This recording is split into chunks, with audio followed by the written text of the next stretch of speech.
no matter what the circumstances may be, no, God is always there for me. Yeah, through the sunshine or through the rain, through the pleasure or through the pain, God is always there for me. So I met this old man. He was so poor, didn't hold no bed, so we slept on the floor. He's always smiling, never heard him complain. He said that proving God again and again. So no matter what the circumstances may be,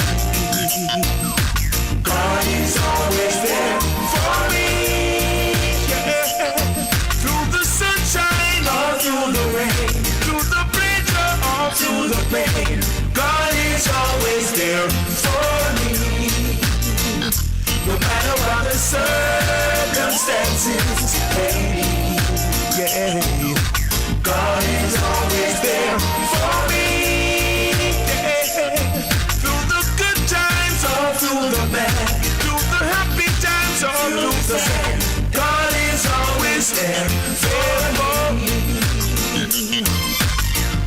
The landlord weighs the rent, school fee due, partner to our bonds, and the youth them need you. Friends all ask me what I'm gonna do. I smile and tell them that God will see me through. No matter what the circumstances may be, yeah, God is always there for me. Yeah. Through the sunshine or through the rain, through the pleasure or through the pain, God is always there for me. So no matter what the circumstances may be, God is always there for me. Yeah.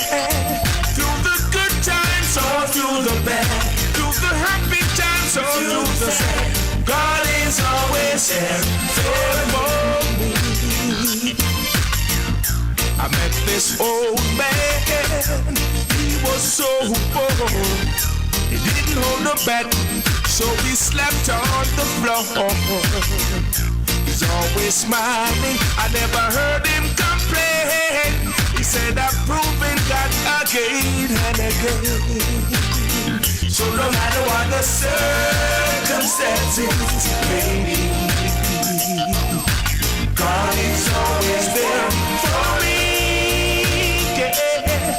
Through the sunshine or through the rain, through the pleasure or through the pain, God is always there for me. No matter what the circumstances may be, no, God is always there for me. Yeah. Through the good times or through the bad, through the happy times or through the Tools, hardware and supplies. There's not a broken vessel that God can't make. The thief was down to his last breath, hanging there and can't wait. When he turned to the master and said, Lord of mercy, hold me, he was just a broken vessel that Jesus washed away his sins. 'Cause there's none a broken vessel that God can make. Oh, there's none a broken vessel God can't make. Yeah. When the whole world turns its back on you, Jesus will be your friend. He would pick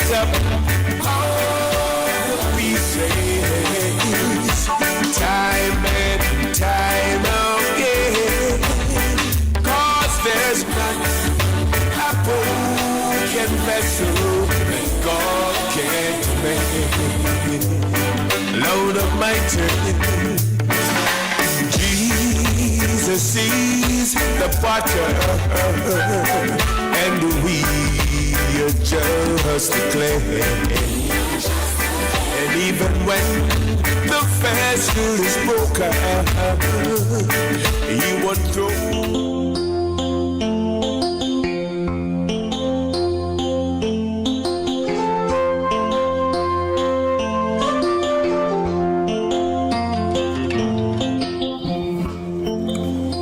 Afternoon to all my listeners and viewers. Welcome to Rebel Radio.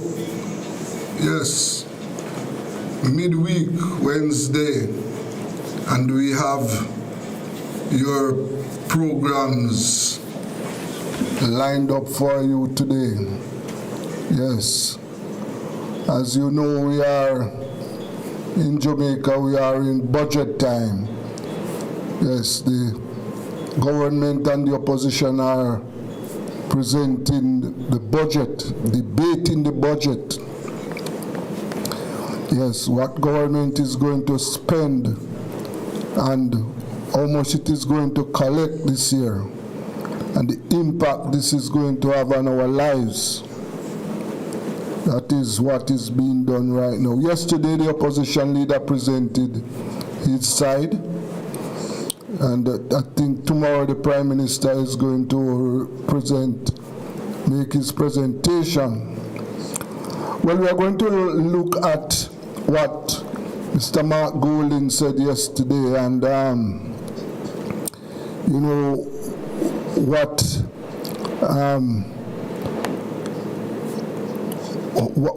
in other words, if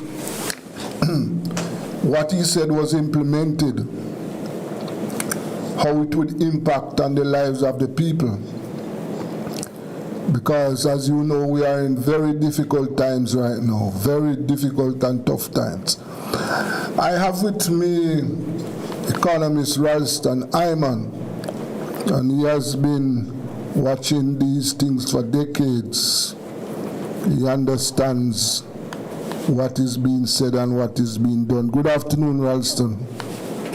Yeah, man, good afternoon, and good afternoon to the listeners. Yes. So the opposition leader presented his budget yesterday. Mm-hmm. What do you make of it? Yeah, well, the central focus of the budget was about tax policies, how you fund the budget, right? And what the opposition leader is saying, that everywhere in the world, in the economics profession, there's an agreement that you don't tax an economy that is in a slump. Simply means you don't tax an economy that is declining and the people are in hardship. So the country is in hardship.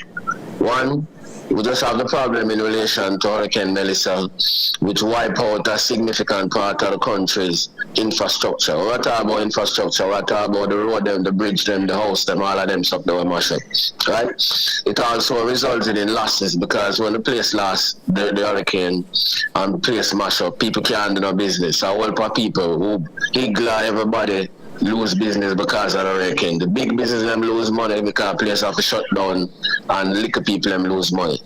Right. So what the government is doing is, despite all of that, and despite the fact that that not happen nowhere in the world, them come and say them want to tax the people them, right?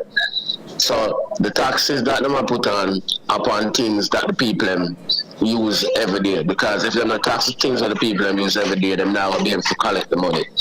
Now, if you tax the people upon the things that we them use every day, it means that them have less money to spend. So if you ever buy one thing, you have to leave off something because your money not enough. Simple as that. So what the opposition leader said, that's a bad approach, because that only will make the people poorer and make the economy stay down further. If the economy stay down further, the people will get poorer. And you have all the kind of problem there where you have will come with poverty. Poverty come with criminality. It come with domestic violence. It come with all kind of things. Money not run, so the woman them get mad and the man them get mad, and I say, yo, me I try my best and the money not run and this and that and that. So when basically I said that's not the right way to do it. How you must do it, you must tax those if you have to collect more taxes. Yeah, you must collect it from those who are not paying. So you have about 40% of the economy that is informal. It means that the informal economy, the only tax that them pay are GCT, and some of them never pay. So what the opposition leaders say, particularly the retail sector, and the retail sector of people know are the largest economic sector in Jamaica. So everywhere you go, every walk you see somebody buy and sell. You see the Chinaman, them have the whole place locked down. Chinese won't sell all about over Jamaica. The Chinese, them operate on a cash basis. In other words, them man not to deal with no bank, them not get a GCT filing, them not get nothing like them talking. Well, our next problem with that is the construction sector. Everywhere you see somebody build something, all kind of apartments and go up and way. Yeah? Well, the opposition leader said them people are not pay them fair share of taxes. So what government needs to do is to collect the extra taxes that them need to fund the budget from them people rather than come to the same people who are paying all the while and put them under pressure. Now, the retail sector in Jamaica are mostly imported goods themselves. Yeah, most of them goods that come from the Far East, China, and all of them places. The Chinese them operate on a cash basis, so when they go, them just take the money from you, them not pay the GCT, and then them buy the American dollar, put it in our pockets, and then send it go to China. So them money there not really staying at the Jamaican economy. So what the man say must close those loopholes. Yeah, similarly the construction sector, and you'll end up collecting more money to fund the budget without having to tax the people who you have been taxing already. That was a major focus of the presentation. Next thing he said, the economy would be growing faster if you did stick to the agreement of terminating the drawdown of the 11.45 billion from the housing trust when the thing was supposed to stop. It was supposed to stop in 2017, right? Because it was really an emergency why the country have to start taking the money from the housing trust in 2013, because the previous administration, the administration at that time, of which this Prime Minister was a key member, bankrupted the country, and we were running a debt to GDP ratio of almost 150%, and the IMF, World Bank and IDB never want to lend with them more money because of that. So when we re-engage with them in 2013, we'd have to draw down some money from the NHT as well as from the banks in terms of the asset tax until the agreement was completed. The agreement was completed in 2016 when this administration came to power, and them still continue to take the money. Well, the opposition leader said down 14 billion extra that they took from the housing trust. We could have built much more houses for poor people, and the economy would have been growing faster, because when you have built things, it have what we call a multiplier effect. So if you have a build more house, it means more sun have to draw from down at the river, more truck have to work and go down at the river. You truck them right down at the river, you have to buy more gasoline from the gas station, the gas man has sell more gas, so employ more people, then people go around and them spend money. So that is what is happening. So because them never grow the economy, them still have to take the money from the housing trust in order to go into them housekeeping expenses. Yeah? Those are the things that they must say are major things in relation to fiscal policy. Then they talk about the whole thing about accountability, corruption.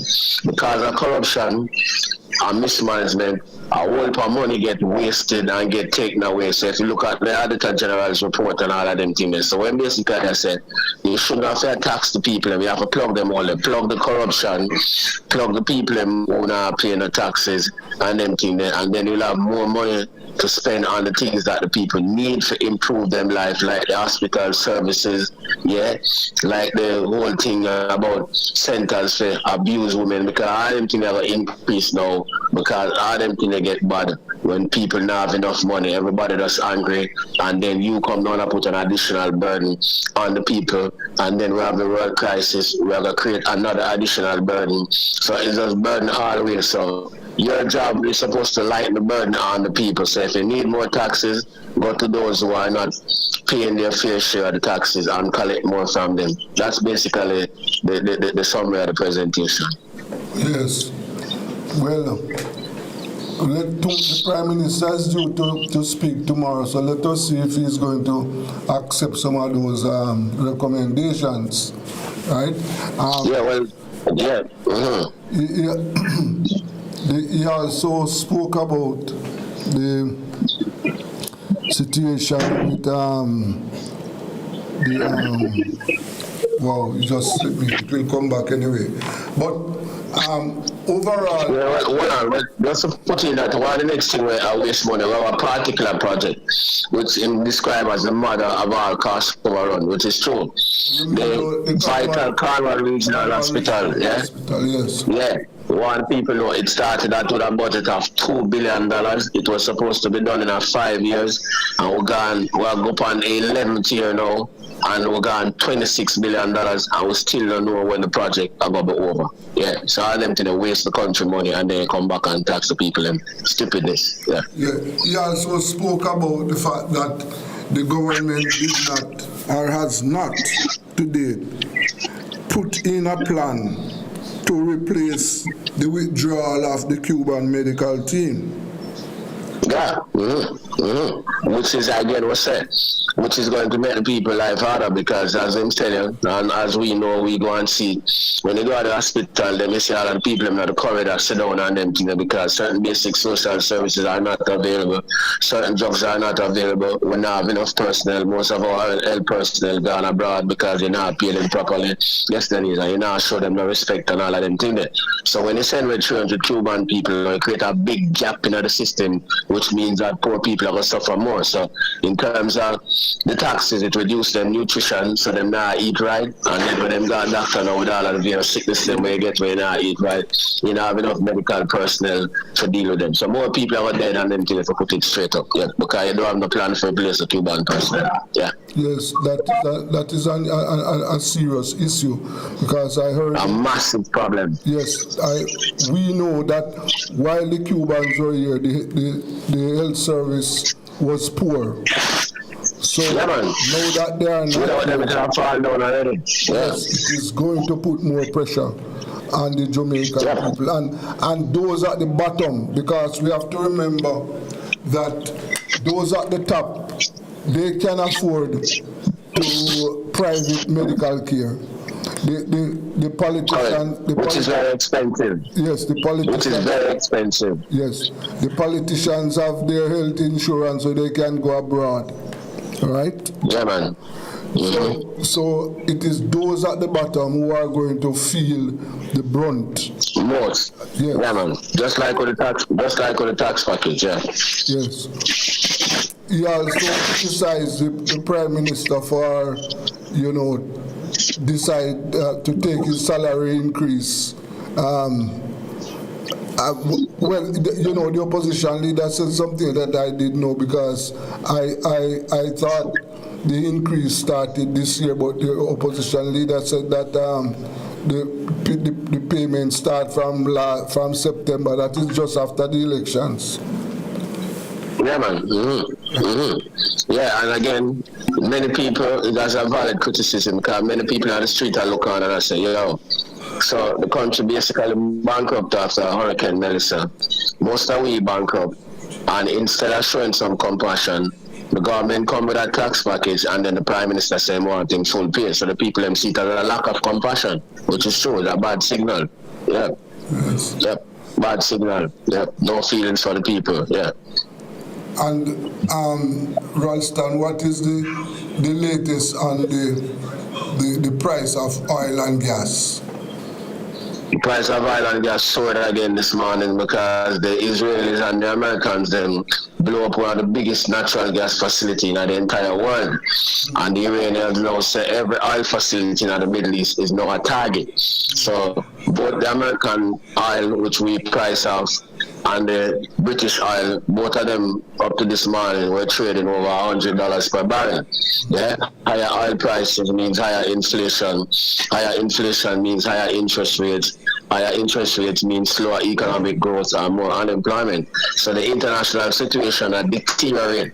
So we put on our own pressure before we even start feel what going on the international scene. So what is one here from the Prime Minister is that in 2016, Peter Phillips did buy an insurance policy for oil. When oil reached $66 per barrel, then it would trigger a claim and would get money from the insurance company. The Prime Minister and his government abandoned it and still collected the taxes and have it in the general revenue. So I want to hear from the Prime Minister, what is it that he's going to do to cushion the impact of higher oil prices on the economy? Because the oil bill is one of the biggest bills, and our total exports couldn't pay the oil bill at no point in time over the last 5 years. Yeah. So I want to hear from him when we're going to deal with that. We don't want to hear no cast and no 7-hour presentation where him try to counter everything and in a cast and tell about FinTech and all of them garbage. Them things are gone.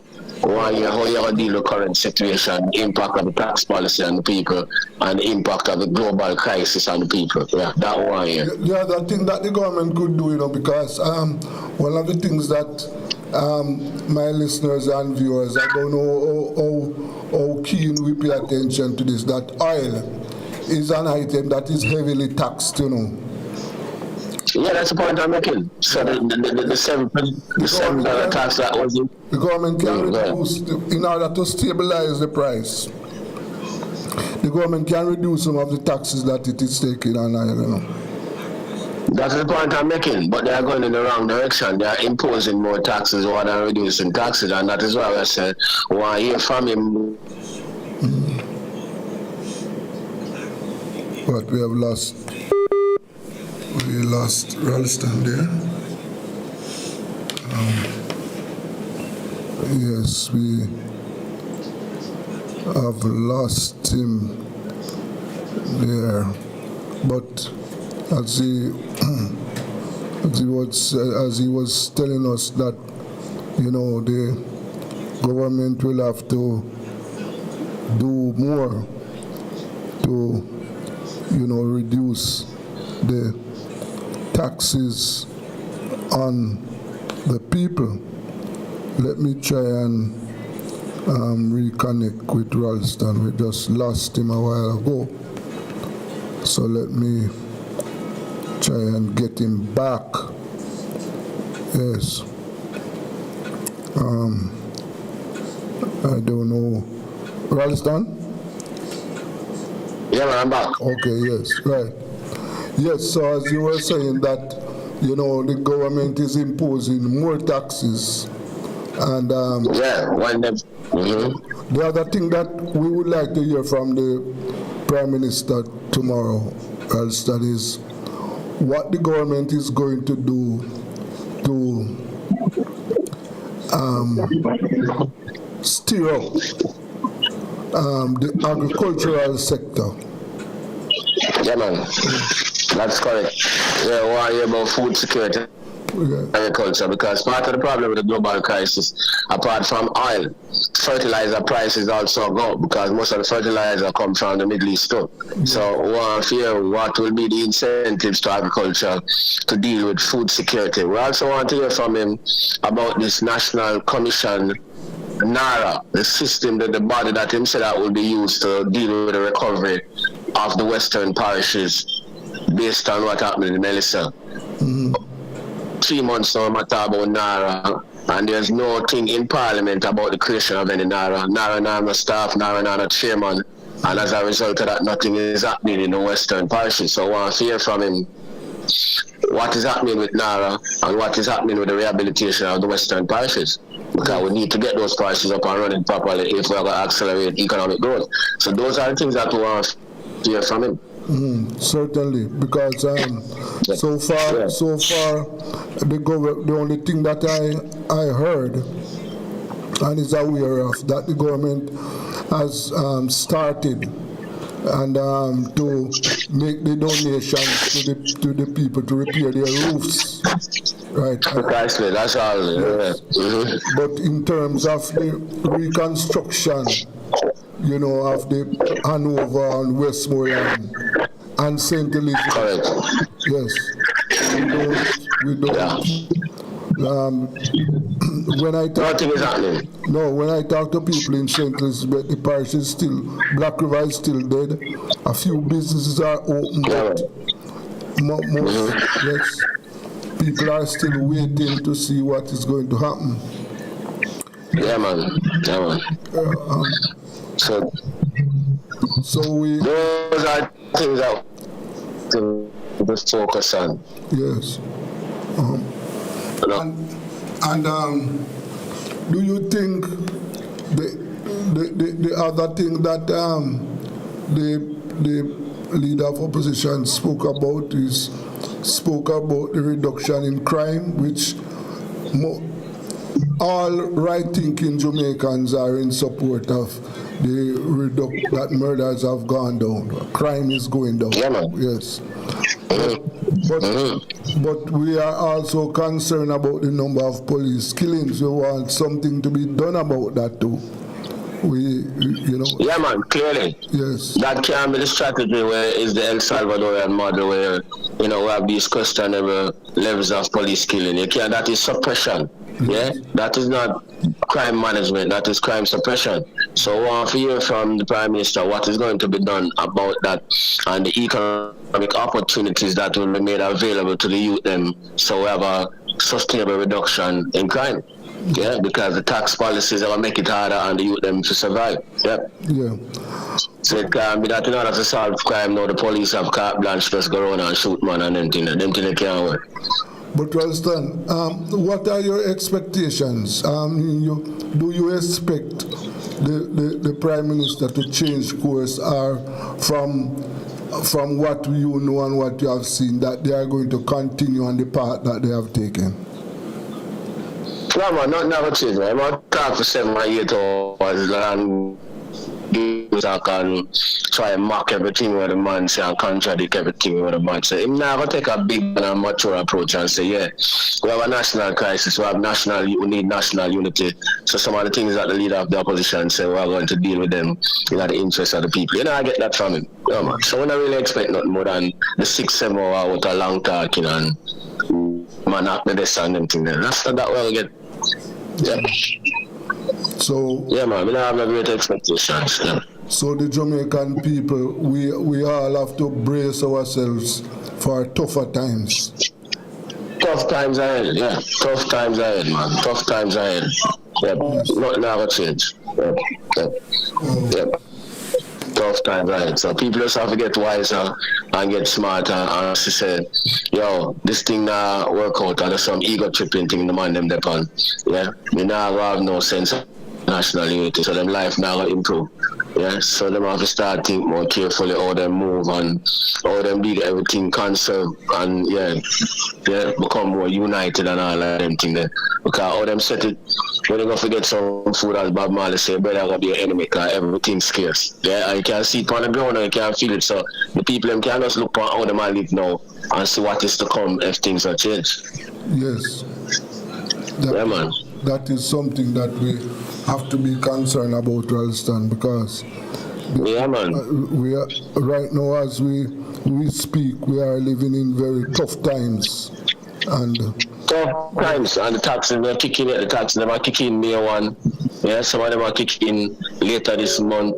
Some are kicking May 1. The oil price them are go up every day. So when I get the full extent of what take place, so just look how you live right now and see it hard. So just imagine how hard it will become as we go forward if we continue with these policies.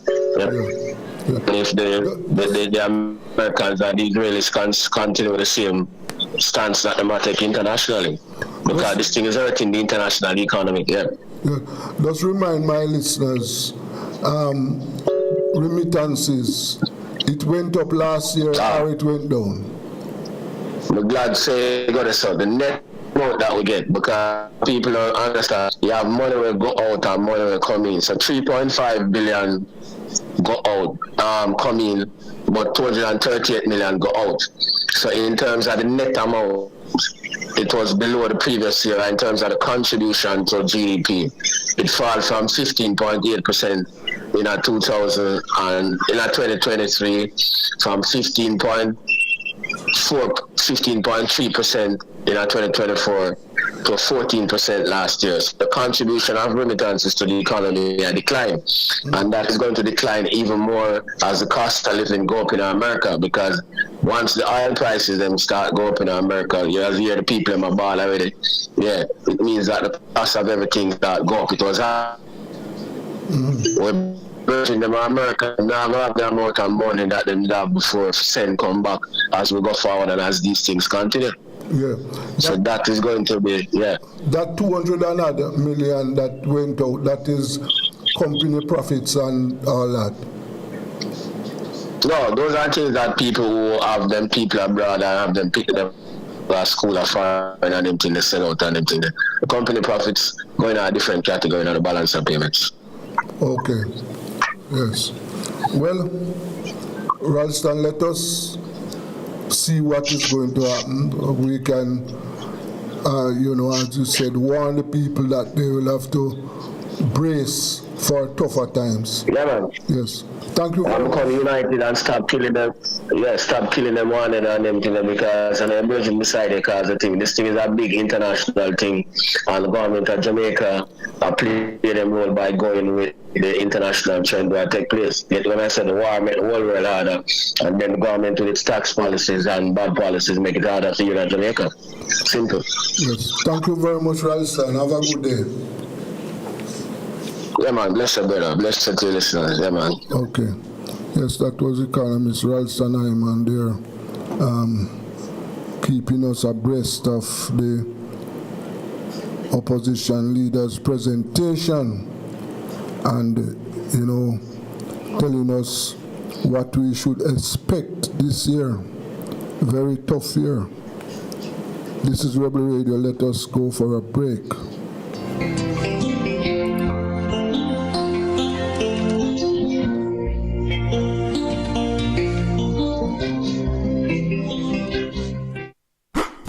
It's the Everybody Sale at New Budget Supplies. Do-it-yourself professionals and contractors. This is the sale for you. Lumber, steel, dress and form ply, water tanks, pumps, PVC pipes and fittings, toilets, bathtubs, vanities and basins, windows, paint, doors, floor and wall tiles, thin sets and grout. Up to 20% off selected items. 195 Hagleyburg Road. Telephone 923-4560. New Budget Supplies. Always the best prices. Tools, hardware, and supplies is turning up the heat this summer with their super saving summer sale.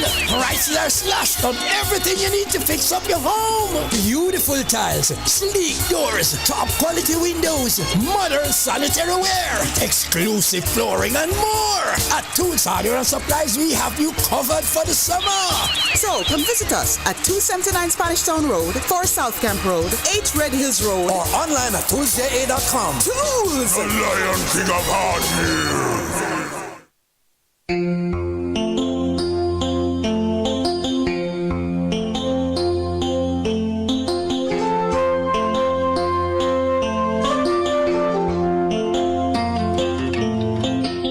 Okay, welcome back. And we are going to go over now to Gaza. We have to keep an eye on what is happening to those people over there. The focus has shifted, but people are still suffering, just like our brothers and sisters over there in Haiti. Yes. So we are going to, go over now to Gaza to find out how our people are faring, how they are coping with the situation. And I have my regular guest with me, Aleme Ayobe. Aleme, good afternoon to you. Hi, good afternoon, Desmond. Thank you for having me again. Yes. And the war is raging, and I know that the people over in Gaza, they are still facing the Israeli guns and the Israeli bombs.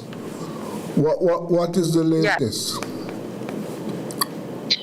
Well, yes, they are currently still, as we've been saying since, this supposedly ceasefire, not a ceasefire at all. Since October 2025, we've been saying that there has never been a ceasefire. They have continued airstrikes on civilians in Gaza since February 25th. There have been consistent airstrikes and shelling, artillery fire on innocent civilians. Between any number, dozens of people have died since this so-called ceasefire, especially in the recent days as well. Bombing of tents as well. They're still bombing tents of displaced civilians. And today they were supposed to open the Rafah border crossing because there are patients who were in desperate need of traveling for medical attention. But they purposely do this where they play this psychological warfare because they were supposed to open the crossing today for some of these patients to be able to leave and seek medical care elsewhere, but they decided they were not going to open the crossing today. So they just decide when, it becomes like a sort of a sick game where they just decided not to open the crossing. Along with that, the markets also have limited availability because they have closed the crossing for some time now. So there have been, limited trucks entering the Gaza Strip in order to provide food and basic necessities for the people there. So that means that some of the markets, for the amount of people, the population, there's not enough food. So they're afraid of, having to ration out food again. They're afraid of impending starvation again.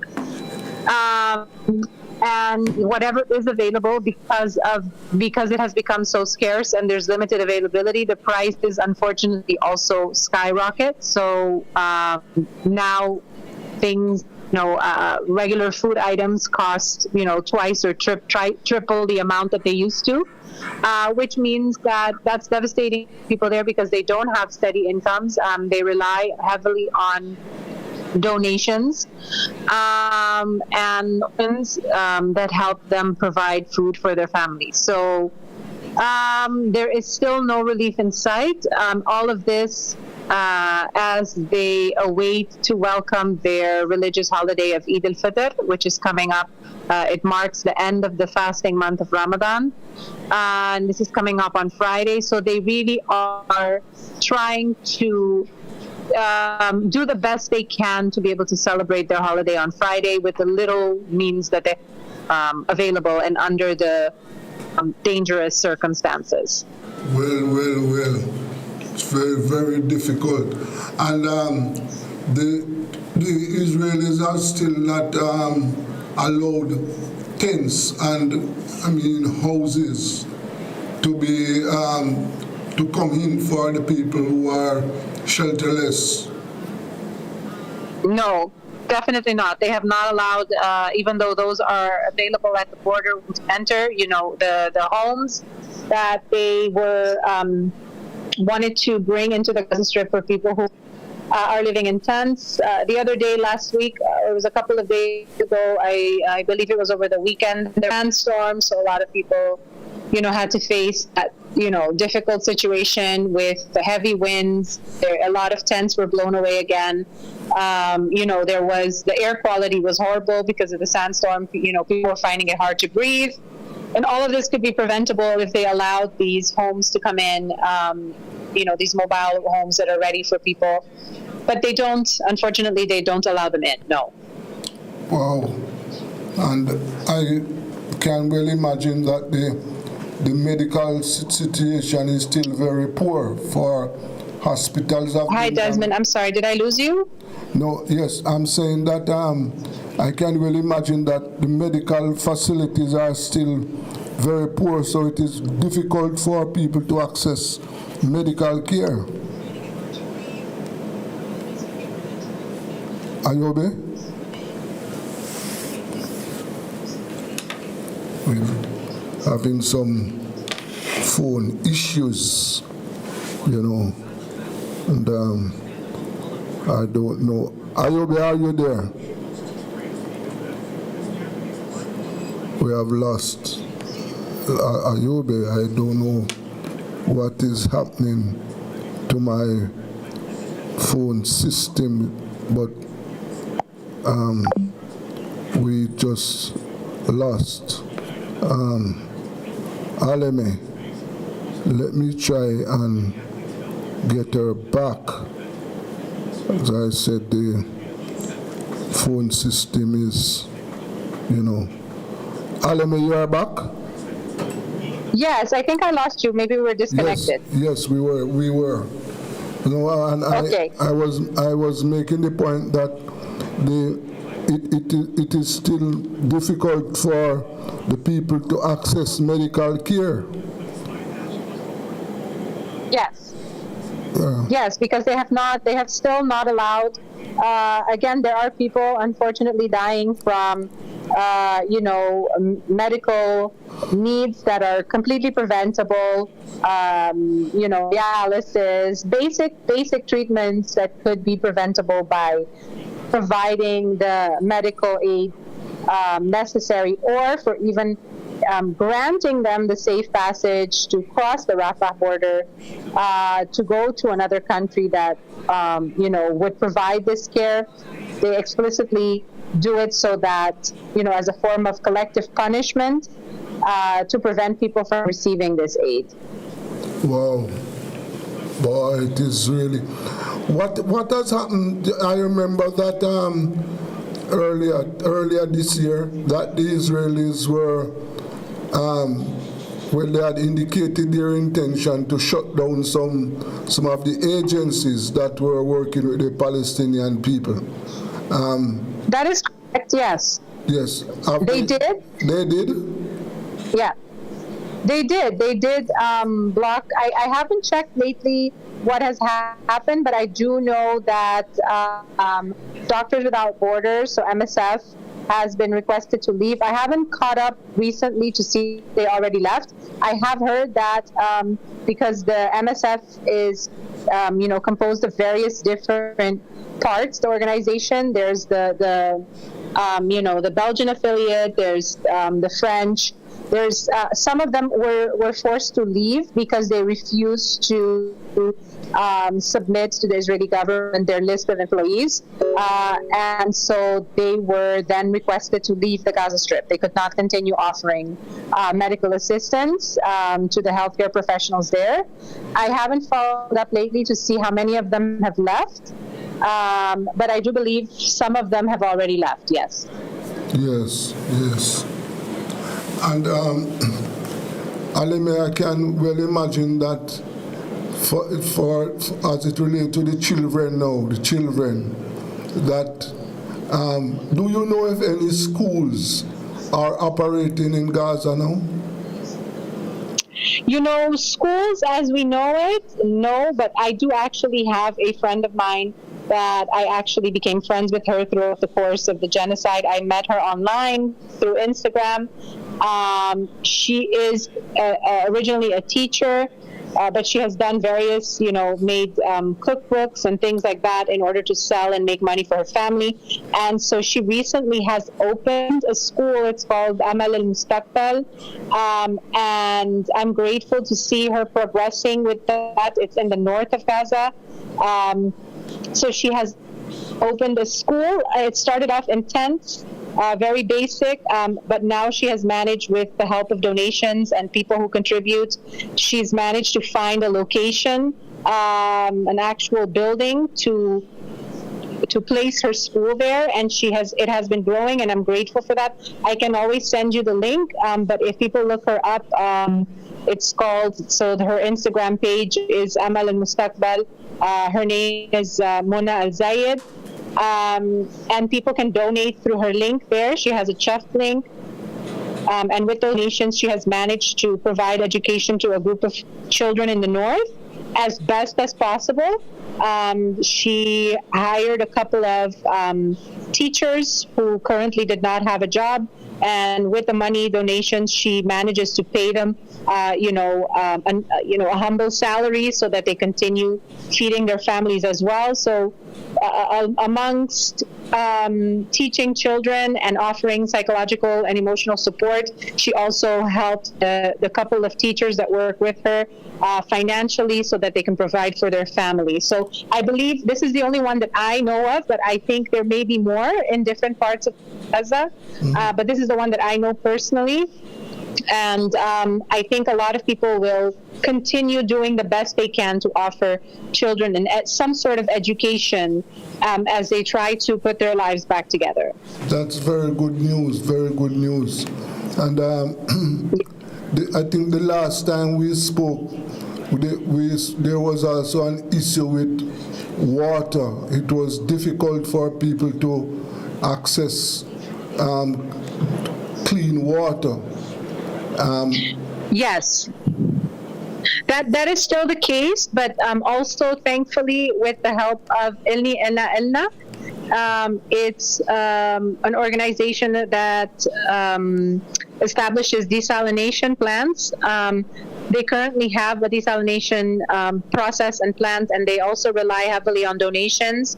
So it's important for people to check these out on social media, so that the more donations they receive, the more water they can offer people. I know of another friend of mine who actually goes to this desalination plant and collects containers of water for his family. So that has been also great news coming out of there. They work really hard to be able to support their people. So they're very resilient.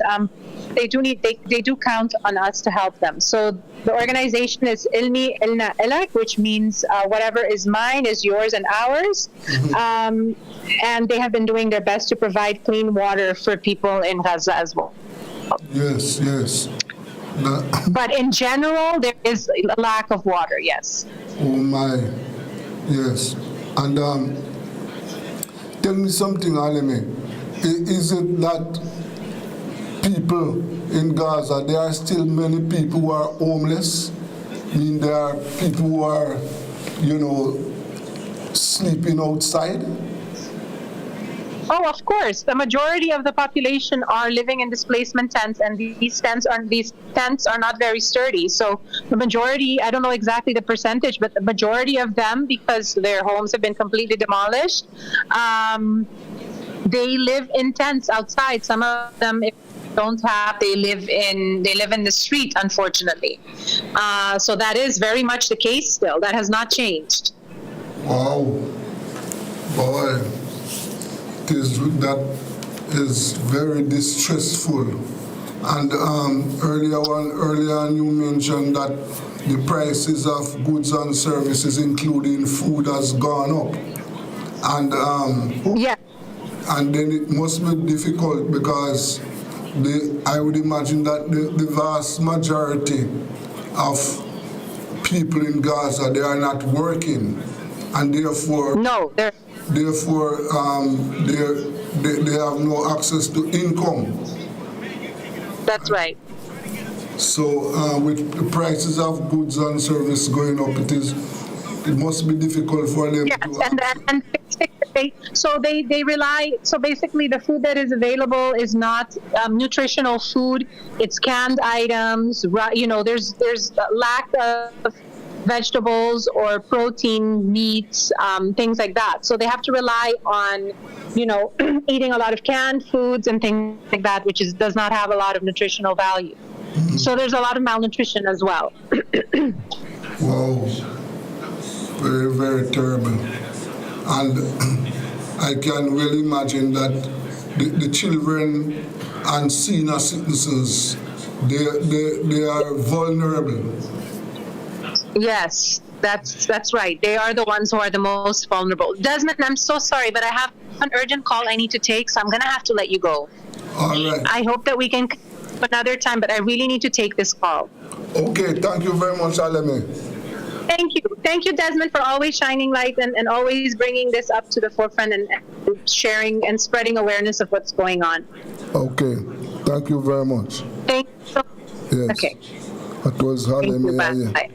Aleme Ayobe there, keeping us abreast of what is happening in Gaza. Yes, and as you heard it there, that the people, they are still suffering. Yes, the situation as it relates to their food, medicine, shelter, yes, all of those issues, people in Gaza are still without those basic things. Yes. So, as you heard there, that many people are still homeless, right? They don't have access to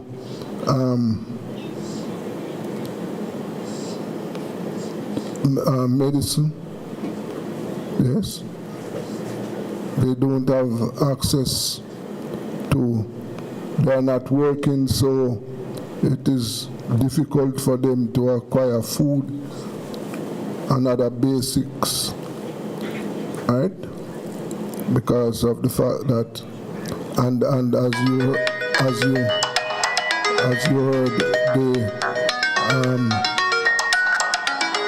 heard, the situation there is totally out of control. Let us take a break. This is Rebel Radio.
If you only believe.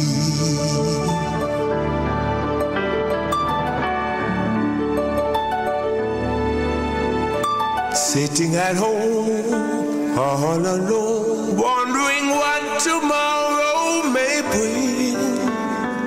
He of little faith, dig deeper within.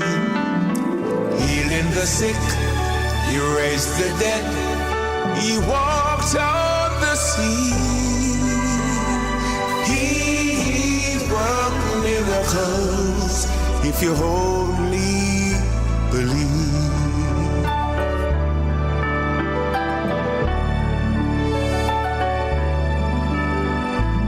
Only believe, only believe.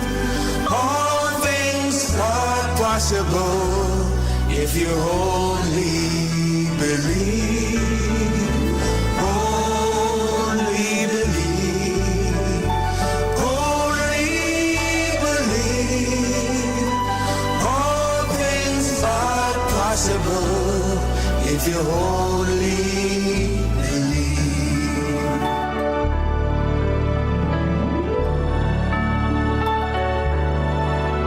Lord, show me the way to do your will, and I will obey.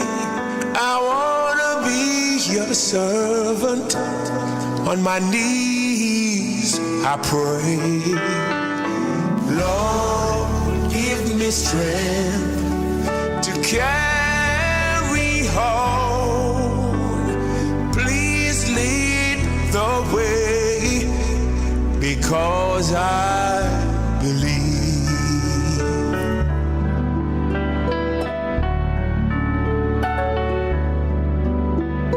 Yes, I believe. Oh, I believe that all things are possible if you only believe. Only believe.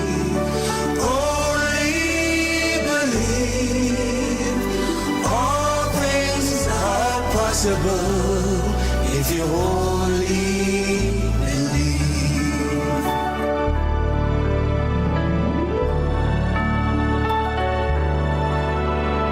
Sitting at home all alone, wondering what tomorrow may bring. He of little faith, dig deeper within. Healing the sick, he raised the dead, he walked on the sea. He worked miracles if you only believe.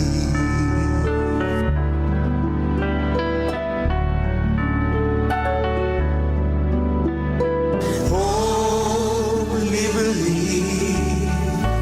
Only believe. All things are possible if you only believe. Only believe. Only believe. All things are possible if you only believe.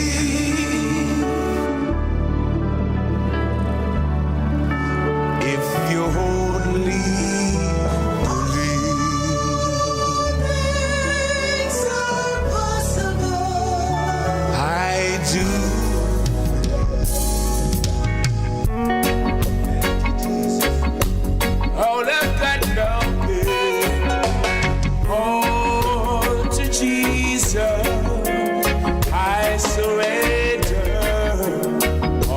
to him I freely give. I will ever love and trust him in his presence daily.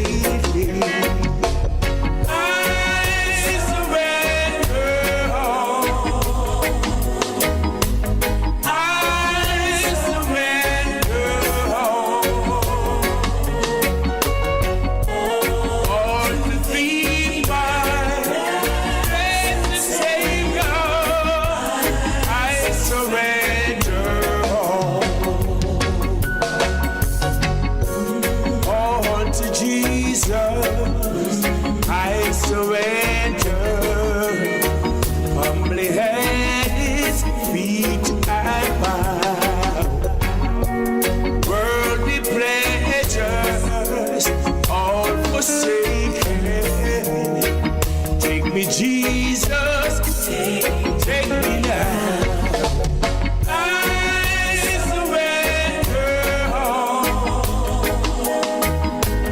I surrender all.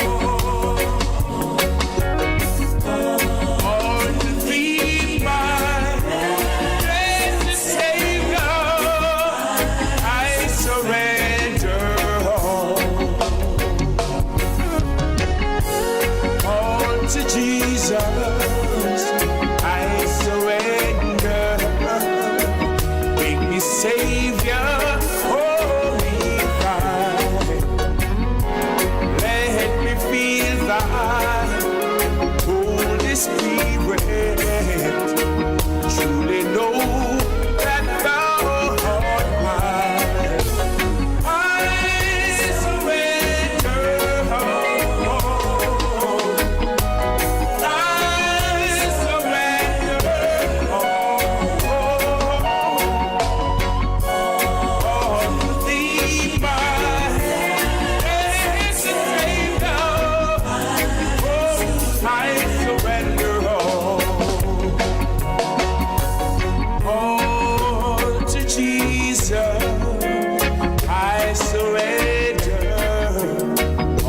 to Him I freely give.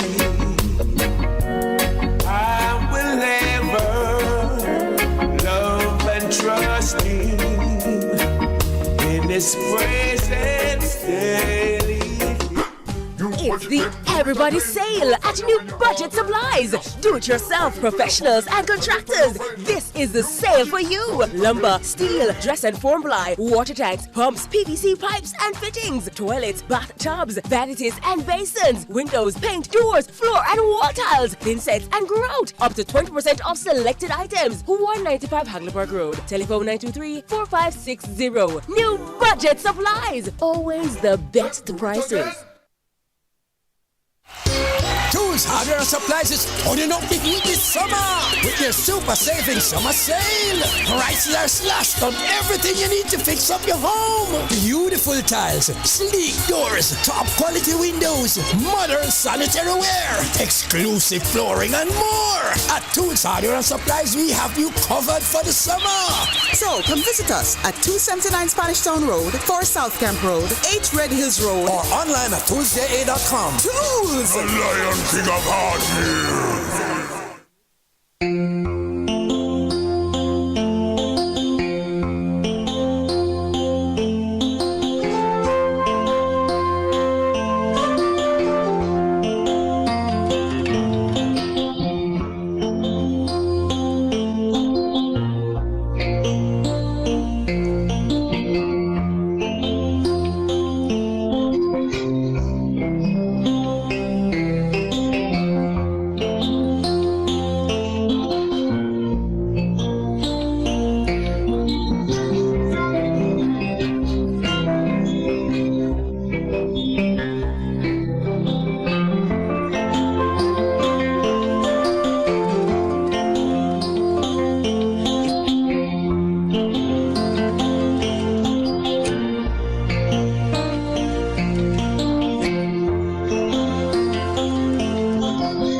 Welcome back to Rebel Radio, and as you know, we try to keep our listeners informed on what is happening around us. Yes, we are going to go over to St. Lucia now.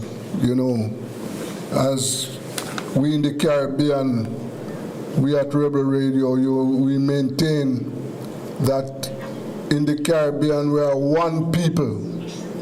Yes, and the issues facing the Caribbean people are similar right around the country, right around the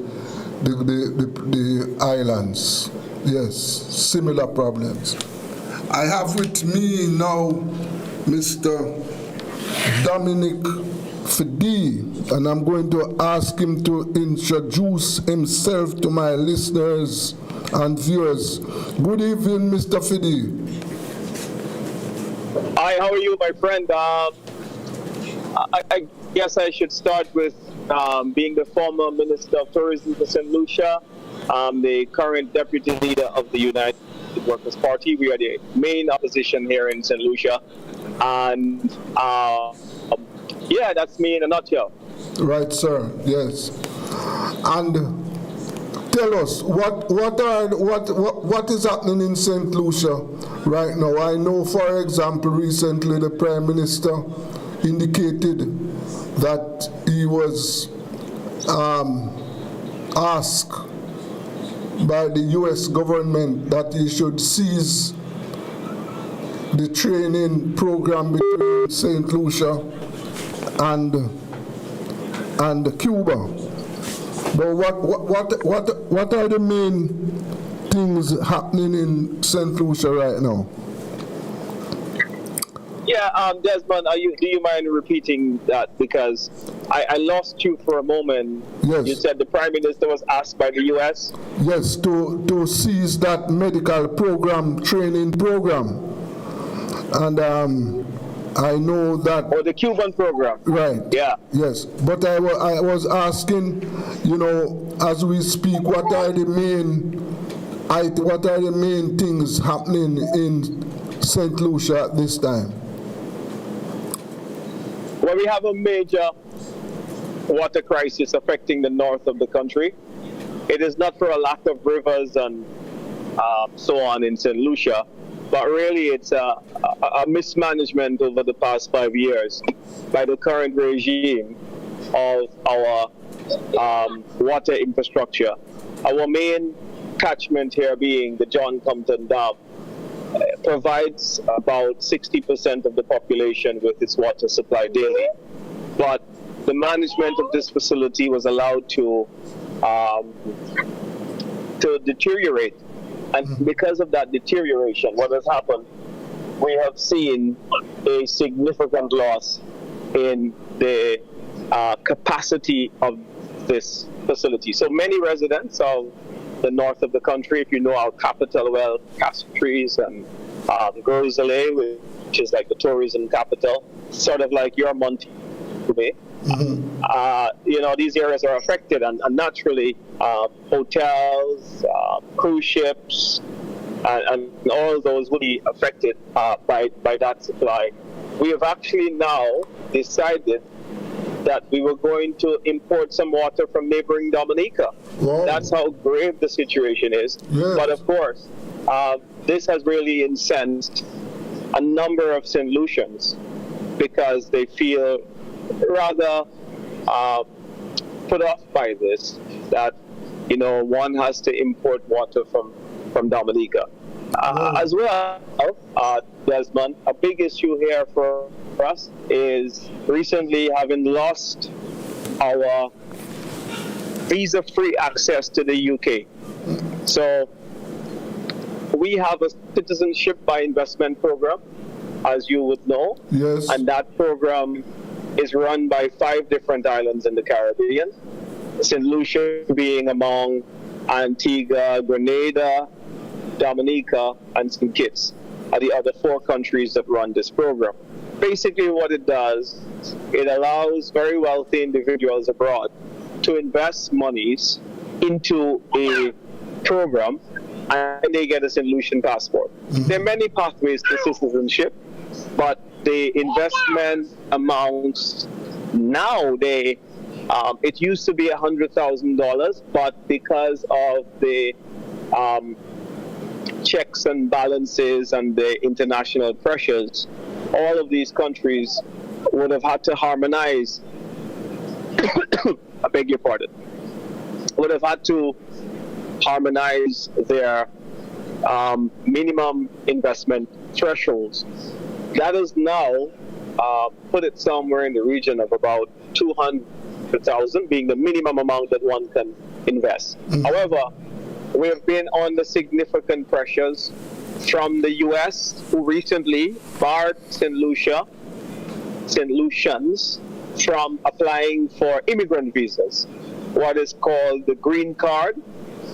We are not able to apply for that, as well as the UK now removing the visa-free access that we have as of the 5th of this month, well as continuous pressures and utterances of concerns from the European Union, because we also have visa-free access into the European Union area, the Schengen visa area, where St. Lucians currently do not need a visa to go into any one of these European countries. But based on the recent European Union report, we are in danger of losing that privilege that we have enjoyed for decades. So it really is a very uncertain time as it pertains to the quality of the St. Lucian passport. And I would say that, policymakers in St. Lucia would have their hands full. Yes, yes. And what are the issues involved? What the UK and US want? What are the problems they're having with the program? Well, their concern has always been the number of applications. For example, in the case of the entire Caribbean, there is about 100,000 applications that may have been approved across the different islands. In the case of St. Lucia, the latest data suggests that there have been at least 8,000 applications. The government has claimed that they have only approved 1,100 thus far. However, that is only data available up until March of 2026. The government is late in providing the population and other stakeholders with reports that are needed. So there are 2 years of reports behind in such an important program that can undermine your passport and travel situation, as well as it's a major revenue source for a lot of these countries. But the big bone of contention by our diplomatic allies, especially our traditional friends, is the fact that this poses a national security threat to them and to their nationals. You're talking about people from countries that need a visa for everywhere. So Iranians, Russians, Belarusians, you name it, Afghanistan, countries that Western countries may feel that pose a national security threat to them, countries that are sometimes accused of terrorist activity. And China has to be put in that mix as well. So we have a considerable amount of Chinese applicants that have been approved. And as the situation with the Chinese and the United States for who's going to be the global superpower, as that conflict widens and deepens, what is going to happen? Chinese applicants are always going to be a concern to the United States and as well to EU countries. Okay. So that is, I can see that is an issue because, as you mentioned, that program is also one of the main foreign exchange earner for St. Lucia, right? Correct. Right. Yes. And so what they are asking the government to do is to what? To abandon the program? That's what UK and America is asking for? Well, you know, the countries of the world, they have always tried in their language to respect the sovereignty of respective countries. But they have highlighted their concerns, and we have worked together to put together a number of different legislative changes to help to improve upon the programs. But the European Union, for example, in its report, immigration reports, said that notwithstanding these changes, the citizenship by investment programs, they still pose clear and present danger to the various countries of the European Union. Wow. So, in other words, the reason that an Antiguan or a Kittian or a St. Lucian passport is attractive to a wealthy individual living in Russia or Nigeria is because they don't need a visa to go to the European Union. Neither do they need a visa to go to the UK up until recently for the case of St. Lucia.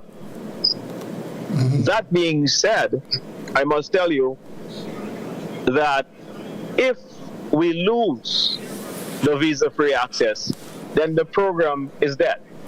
Okay. Because what it does, it removes the level of convenience that the customer may have had. Yes. Okay. No. So I guess the Americans and the Europeans will tell you they are concerned about the program, but they will leave the decision to you. And they will also reserve their sovereign right to respond accordingly, that is in line with their interests, and that is to protect their borders, protect their citizens, and to make sure that their immigration situation in their country is one that is acceptable. What I want to say to you, though, this affects the people of St. Lucia, who are naturalized citizens, who are naturally born, who are descendants of St. Lucian parents, or who got their citizenship via other means like marriage. So what we have seen is a whole quite a few thousands of individuals are caught in the middle of this changing geopolitical situation that is having a significant impact on the entire Caribbean. Okay. Yes. That is a serious matter, Mr. Fiji. Serious matter. Tell me something. I have noted in. Yeah. Go ahead. Tell me something. In St. Lucia now, what are some of the issues facing the ordinary person? For example, what's the state of crime and cost of living, access to housing, medical care, all those issues? How would you So for describe quite a few years, we're seeing, I mean, I have noted that Jamaica has had a significant decline in homicides, Yes. which is really, really good. Last year. I applaud that. Yeah. And that was really good to see that. I think it went down by about 43% is what Yes. we Yes. have seen in the figures coming here, and you haven't had such good figures since 1990 Right. or 1992 or the early 1990s. Yes.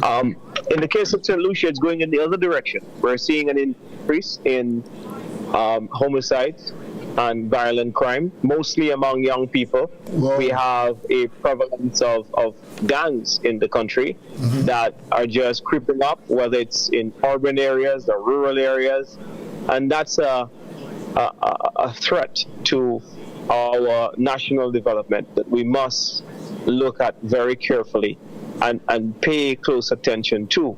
I think that we would need to look at what Jamaica has done and to see what lessons we can learn from Jamaica,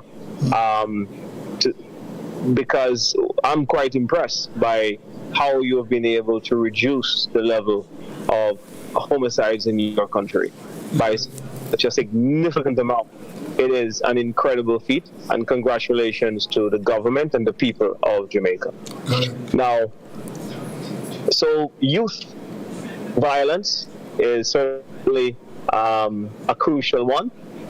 The issue now with inflation, it hasn't really started to take effect yet, but I am expecting that commodity prices are going to rise because of what is going on in the war in the Middle East. Right. And I know that that's not just a St. Lucia phenomenon, but it is going to be a global and regional phenomenon as well.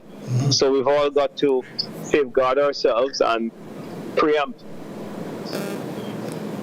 For example, already shipping costs has gone up here in St. Lucia. The cost of a container has gone up in some cases 50-fold from China.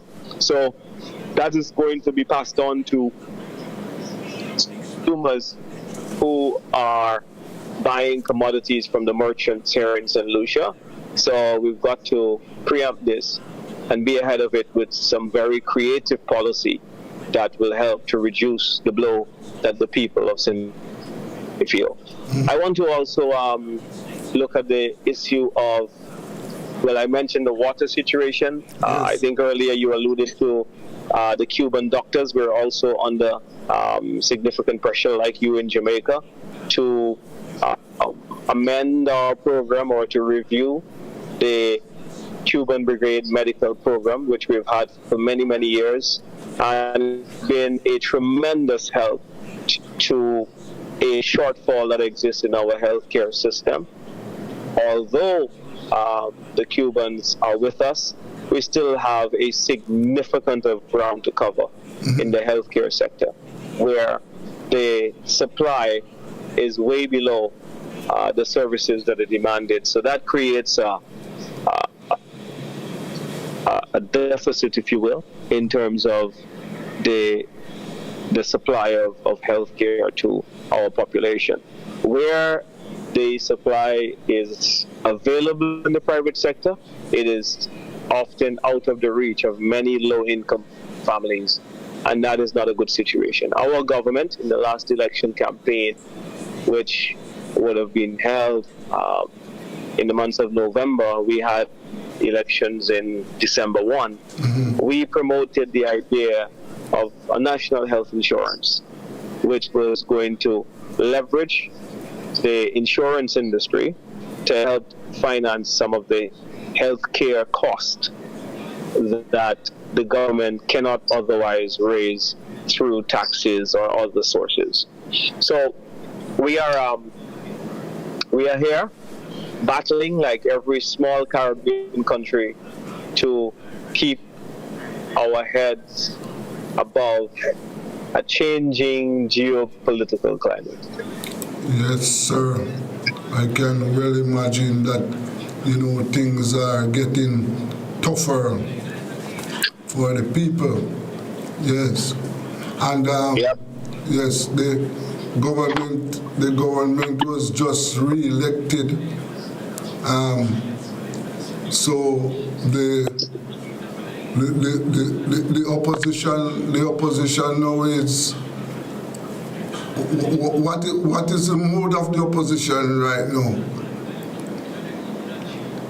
Well, we just had a press conference today highlighting the three main issues here, which would be the water crisis, the CIP situation with our citizenships, and as well, we've also discussed in great detail the government's pronouncement. They're going to be going to the Senate tomorrow.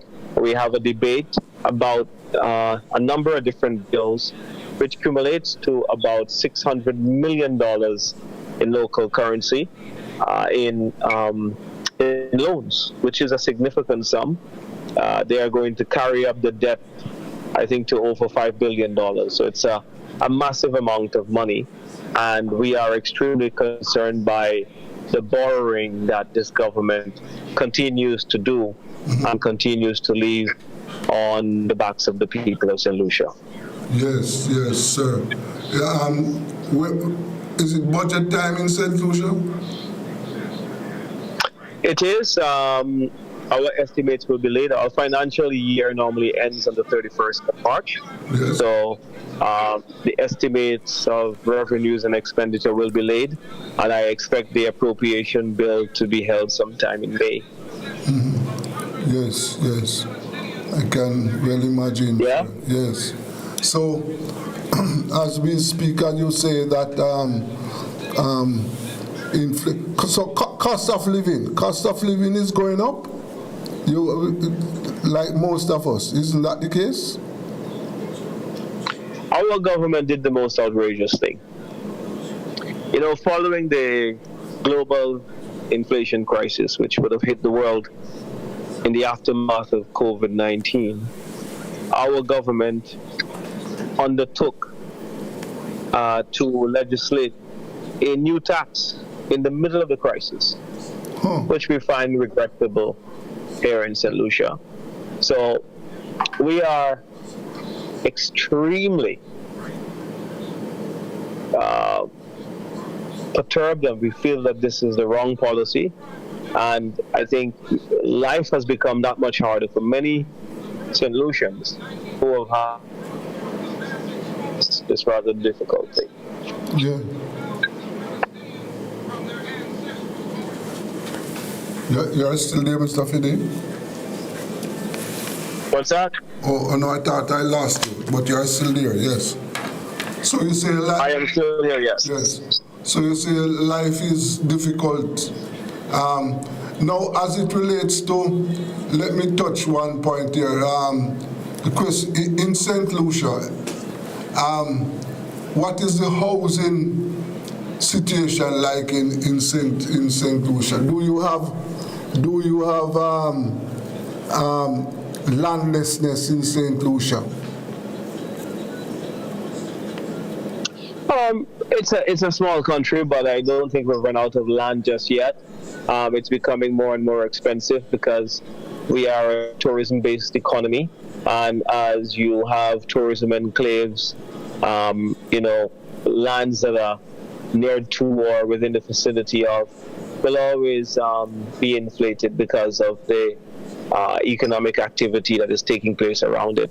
So I don't think we've run out of land just yet, but what I can say is that, all of us in the Caribbean, we've got to now reflect on tourism. I noticed in Jamaica an argument ensued about the income that workers in the industry would have been paid at some point, when I think the opposition was raising concerns about the quality of the jobs that were provided through tourism. And I think it's a real debate, and it's a necessary debate here in St. Lucia as well, because we have to go and review what our people are making, and to ask ourselves whether the salaries that they are earning, whether that can be enough to deliver to them a middle-class life in Jamaica and in St. Lucia or in the Bahamas or in Turks and Caicos or wherever they live.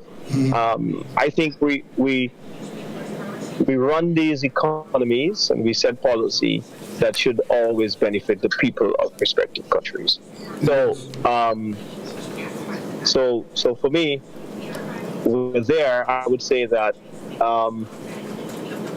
we need to diversify our economy. We need to be a lot more innovative so that we can create alternative job possibilities for our people. Right, sir. That is something that we have to look about.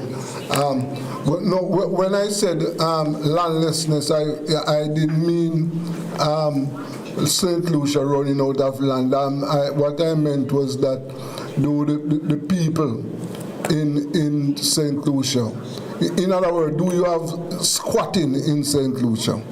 People living on state-owned land or land. Oh yes. Yes. For many years, I worked with a Jamaican company. It's called Sandoz. Okay. And so I know a lot of Jamaicans, and I know Jamaica quite well. Yes. But a lot of my Jamaican colleagues, whenever they visit St. Lucia, they say St. Lucia is a little Jamaica.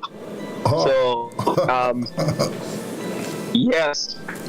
So, it's very hilly, beautiful, but we have our fair share of issues. Yes. Okay. Yes, sir. Well, let us see and hope that things will improve. And as you know, in the Caribbean, we are one people, and we are facing similar issues. Yes, we are facing similar issues, right? Just remind me again, you are the deputy leader of just remind the name of that political party there. The United Workers' Party. The United Workers' Party, right?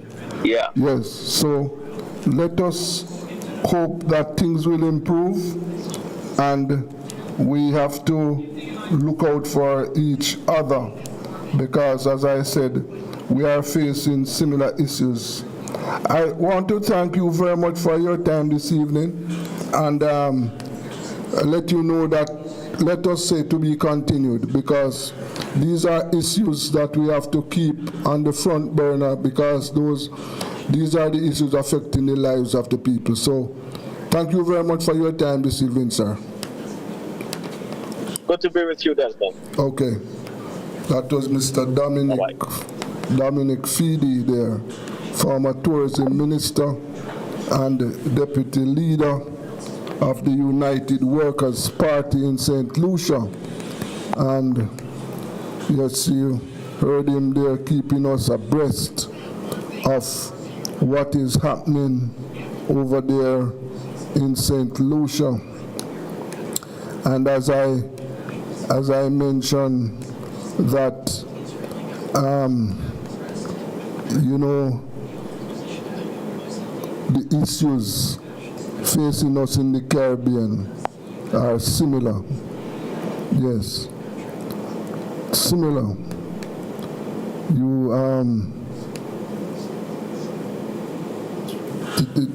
It is just something that we have to be mindful of.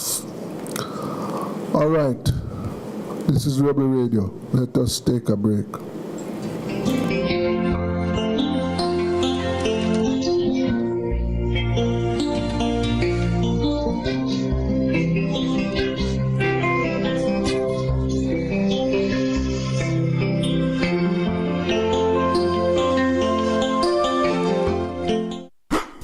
It's the Everybody Sale at New Budget Supplies. Do-it-yourself professionals and contractors. This is the sale for you. Lumber, steel, dress and form ply, water tanks, pumps, PVC pipes and fittings, toilets, bathtubs, vanities and basins, windows, paint, doors, floor and wall tiles, thin sets and grout. Up to 20% off selected items. 195 Hagleyburg Road. Telephone 923-4560. New Budget Supplies. Always the best prices. Tools, hardware, and supplies is turning up the heat this summer with their super saving summer sale. Prices are slashed on everything you need to fix up your home. Beautiful tiles, sleek doors, top quality windows, modern sanitary ware, exclusive flooring, and more. At Tools, hardware, and supplies, we have you covered for the summer. So come visit us at 279 Spanish Town Road, 4 South Camp Road, 8 Red Hills Road, or online at toolsja.com. Tools! The Lion King of Hardware.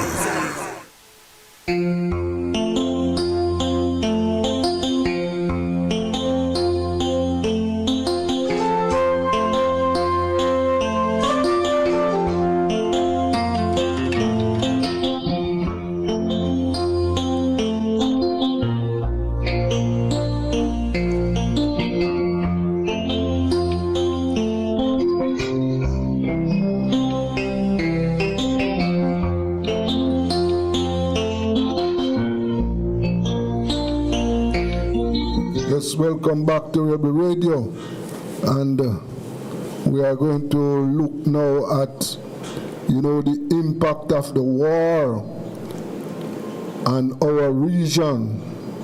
Yes,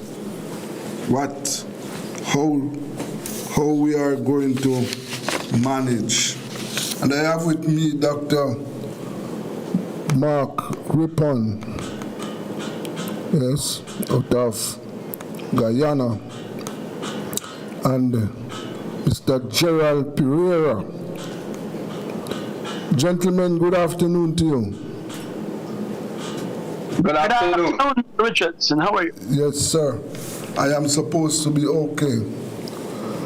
Now, I know both of you have been watching this global problem that we are facing now, and you know, the impact is affecting all of us.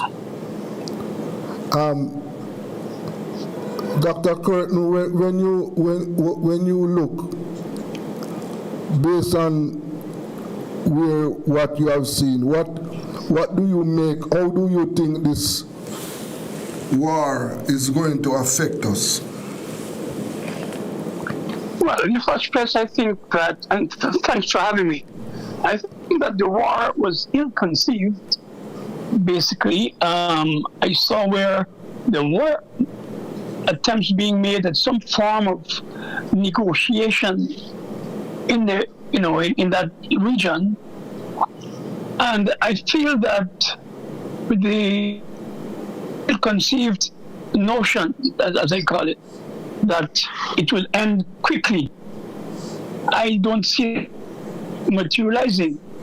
As a matter of fact, while one might say, the level of air and naval strength may make it an asymmetrical level of war, I think what we're seeing is a different type of response from the Iranians, and what is manifested itself is, first of all, the closure of the Straits of Hormuz, which basically has crippled the movement of 20% of the world's oil and gas, oil that is necessary.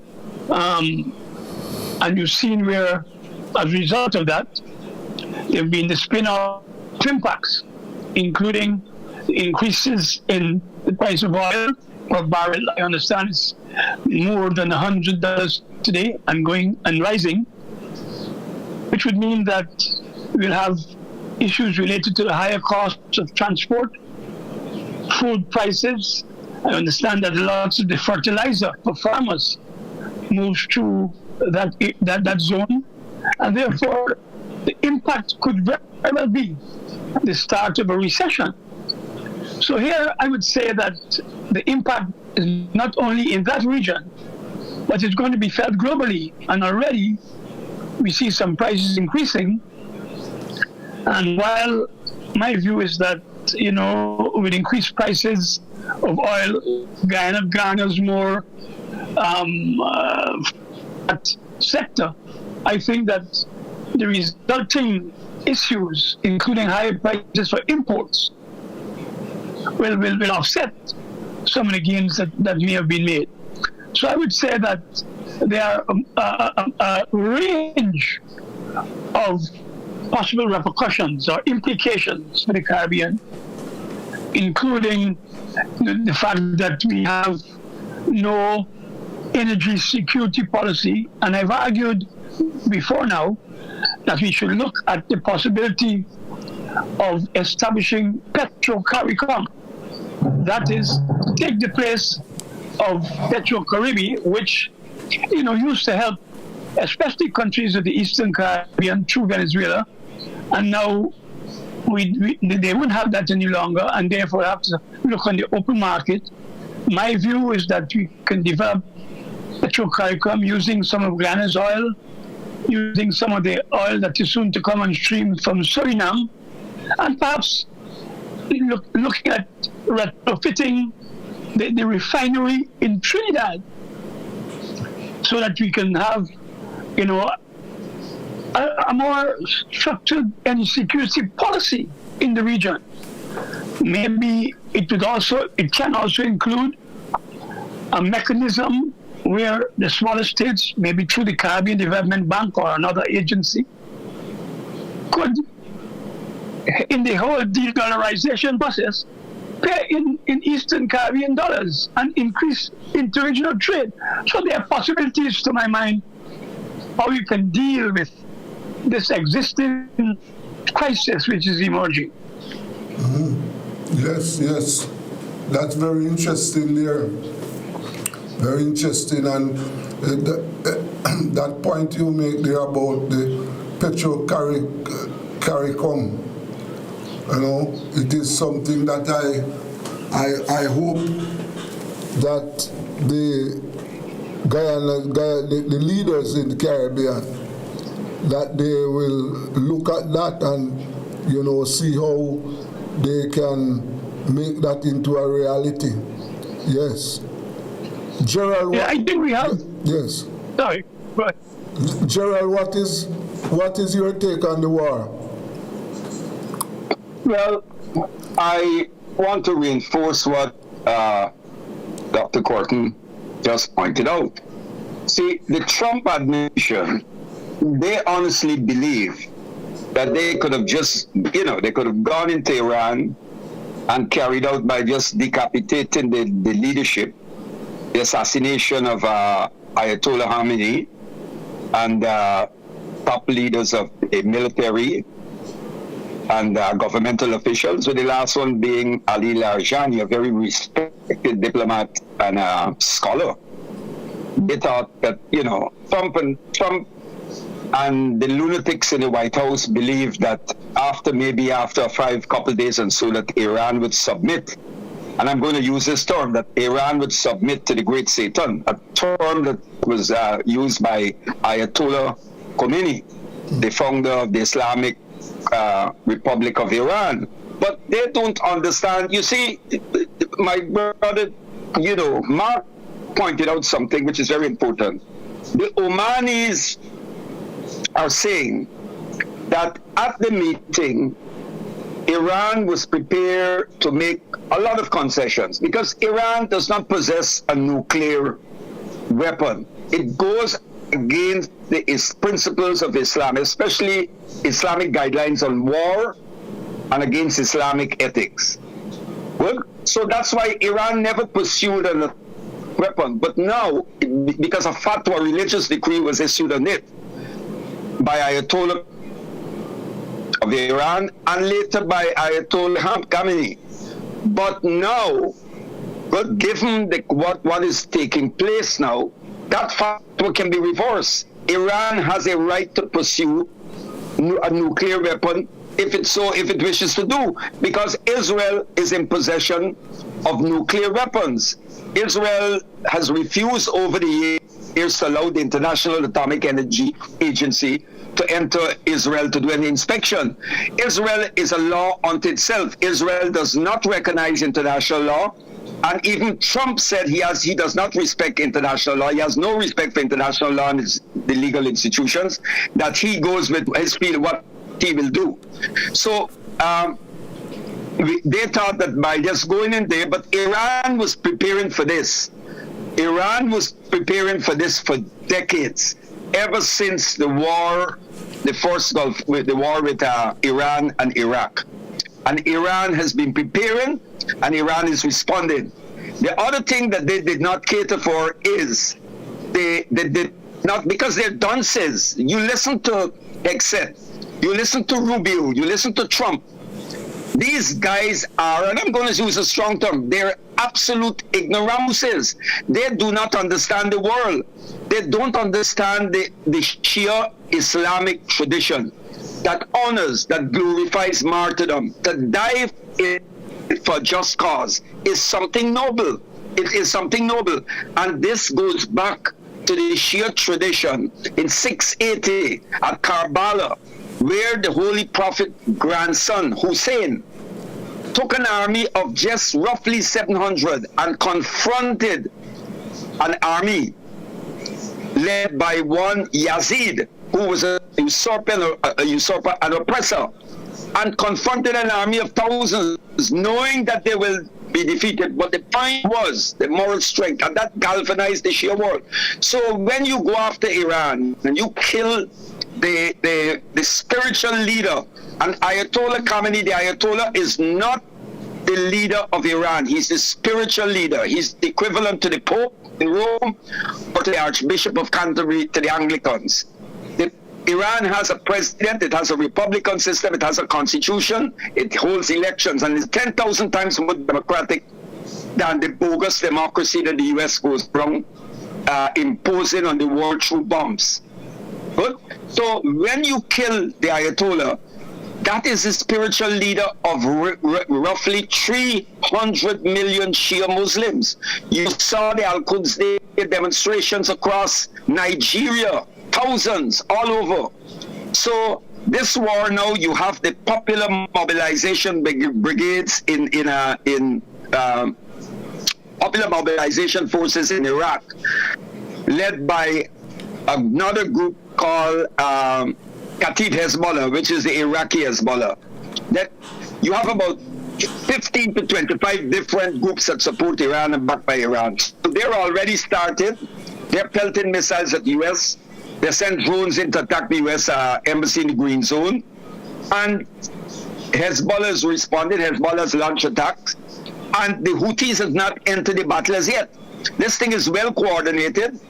The Strait of Hormuz is shut. And then the Houthis are going to shut off the Red Sea port. So what is going to happen? Prices are going to hit the rooftop, as Mark pointed out. And they did not cater for this. And the great Donald Trump, the the Caligula of the empire, he said, he said to the Europeans, send your ships to escort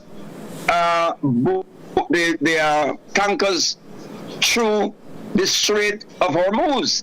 And the German foreign minister said, why should Germany send ships if the great U.S. Navy can't protect it? Why should we send ships? We didn't pick this war. We didn't start this war. You started it with Israel. And because administration resigned 2 days ago, saying he cannot go along with this war. The United States, you know, and apart from that,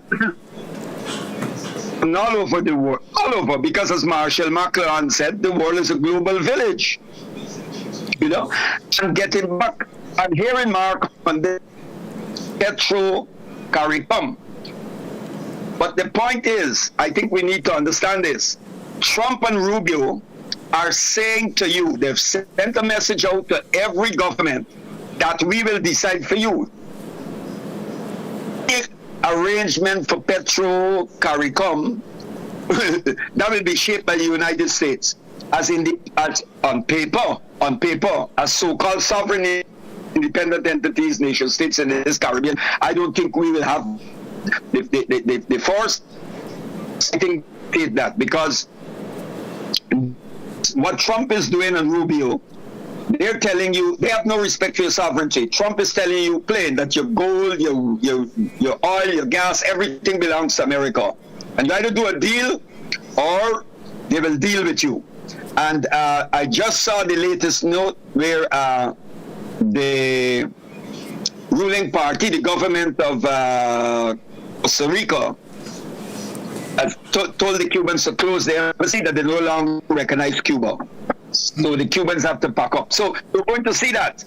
Yeah. You're going to see that. So I won't be surprised. I won't be surprised if Trinidad tell the Cubans to close the embassy and pull out. I won't be surprised to see if Guyana government tell the Cubans to pull out, because we are vassal states. The people in the Caribbean need to understand that we, at whatever semblance of sovereignty and independence we had, it's gone. So the battles that we fought yesterday and thought we won them, we are fighting all over again for them. Wow. Fighting all over again. Yes. Well, let me say, if you don't mind, I hear you, and it is very important that we recognize that one of the issues is fragmentation among the leadership in the Caribbean. True. And I see where, because we are going to be so negatively impacted as a result of this crazy movement in the Middle East, that we need at least to come together on this issue, because it's a critical issue. And that's the people saying that nobody's watching our back.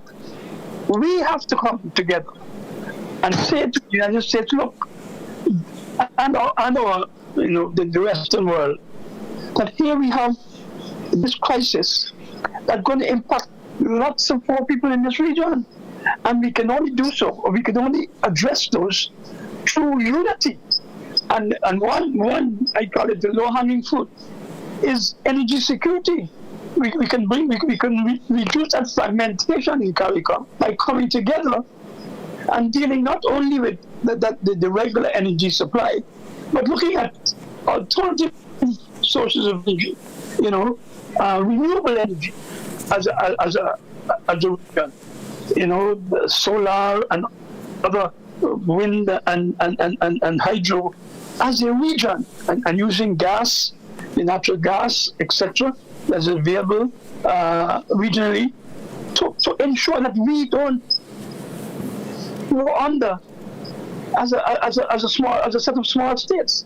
But we have to be able to go together in a unified, in that convergence mode, to all, including the United States, and even diversify some of our alliances. Talk with China, talk with Brazil, countries that basically see us as countries that have a future and that want to work together with us to develop that type of linkage that's important for the survival of our people in this region. You know, what we see in the world now. I mean, all of the prices, you know, food, the cost of living, transportation, the small states, you know, the tourism sector is going to be impacted because you know, prices, airfares will go up. People will no longer in those numbers, even though people might want to, you know, deviate from going into the Middle East and so on, coming to the region, but the prices go higher. The cost of transport will be increased. You know, our food import bill is already $7 to $8 billion a year, and it's going to be increased. So we have to look at, you know, food security in this context, and it gives the opportunity to unite as a region, and that is the point I think has to be driven home to the leadership in this region. Yeah. Yes, but, yes, go ahead.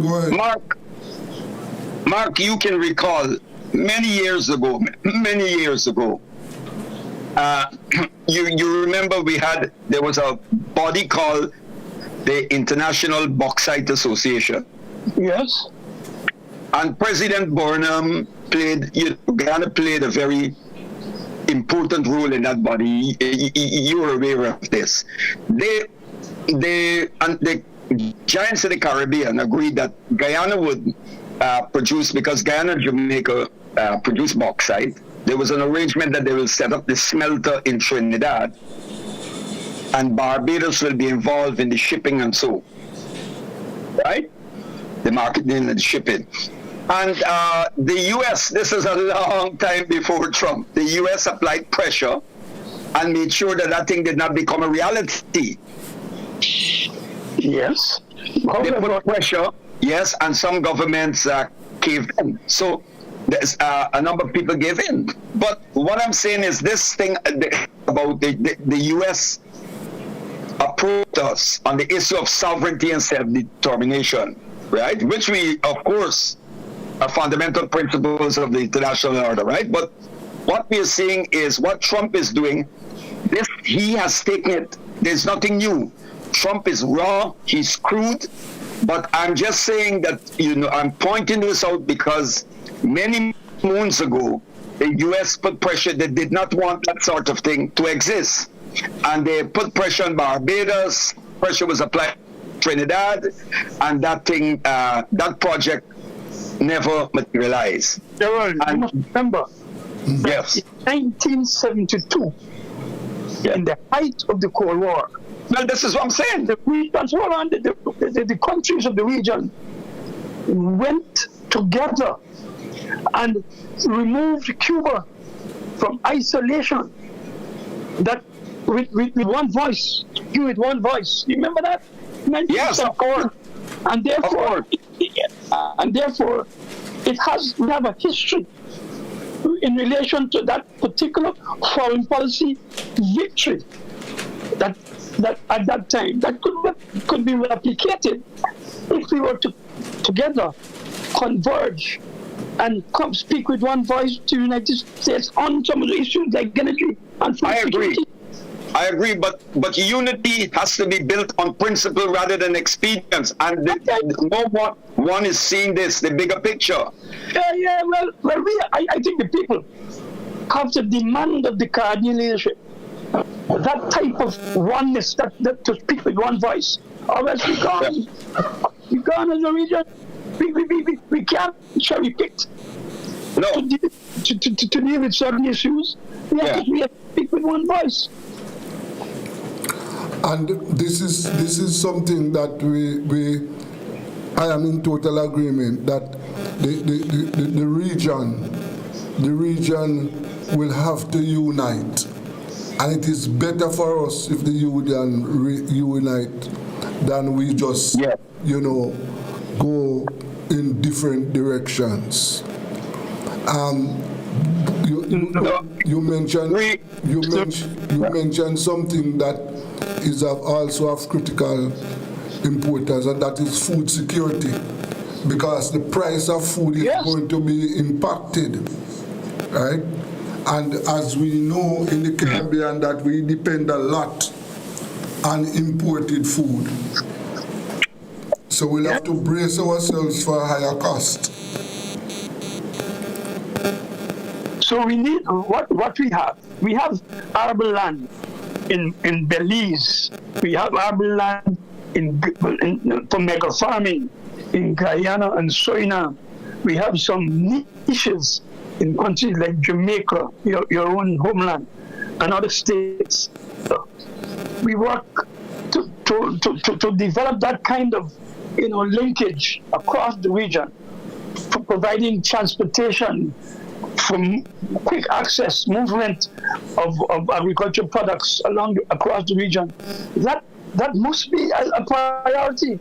We talk about it every time. There is something called 25 by 25. That is to reduce the import of agricultural goods for consumption 25. And now they're telling me it's 25 plus 5, 25 but until 2030. So we have to put mechanisms in place immediately, because we see the world. Yes. Cool. Mark, I agree with what you're saying. You see, I have always, you mentioned about when the giants of the Caribbean established relations with Cuba, right? Joined Mexico and others and broke from the isolation. Right. North America went ahead. And President Burnham made that point, and we keep saying it. The Cuban America towards Cuba is not based on ideology. It's based on anything in any country in the U.S. so-called backyard must be dictated to by the U.S. because Cuba's crime is to assert its independence and sovereignty. That is the crime, because America went to war with Vietnam. Vietnam is led by a communist party, and America does business with Vietnam. China is led by a communist party with an estimated 38 million members, and America does business with China. Why the hostility towards Cuba? The hostility towards Cuba has nothing to do with Cuba, the Communist Party and all that. That's just a ruse, right? It's about Cuba asserting its independence and sovereignty and refusing to bow. And the same thing happened, what they did to Grenada. It's about, when you study the Monroe Doctrine, as I keep pointing out over and over, the U.S. never took our independence and sovereignty seriously. They reluctantly recognized a number of countries in South America when they achieved independence, and look when they gave a formal, they gave a formal recognition to the people of Haiti. When? So, and that's why ever since we've seen the U.S. intervening, going in. And Gerald, yes, that is the reason why Haiti is still being punished also. That's right. That's right. If Cuba was to be capitalist tomorrow, let's say Cuba's capitalist, but wants to pursue a capitalist part, a state capitalism, like what was done with Lee Kuan Yew in Singapore, or Mahathir Mohamad in Malaysia, good? And they took strong positions on certain things. The U.S. would still have a problem with Cuba. The U.S. you have to prostrate yourself. U.S. position. And it has been like that on the Democrats and on the Republicans. But now what we are seeing is the mass of the liberal fascism, the mass of liberal fascism is off, and we are seeing the naked fascism of Trump. That's what it is. It is authoritarian and all that. It's down, right, naked fascism. Yes. Well, let us see what is going to happen, as both of you agree that we have to unite. We in the region, we have to unite and brace ourselves for tougher times, because we are Kevin Mark has done a lot of work on the regional thing for years, you know, and in relation to Brazil, and so he has done a lot of work on that. Yes. I think it must be done immediately if we are to diversify our linkages. Yes. We have to have a more robust diplomatic effort developed regionally, in relation to countries that have similar aspirations, support some of our developmental partners, etc. So we have to ensure that this we have a Caribbean community one voice approach. It cannot be that insularity that is crept in. It cannot. Okay. Yeah. Well, gentlemen, I want to thank you both for your time this afternoon, and we have to keep. Thank you for having us. Welcome. Yes, we have to keep pressing these issues. So, have a good evening. Thank you both. Okay, brother, you keep up the good work. Yes, sir. Yeah.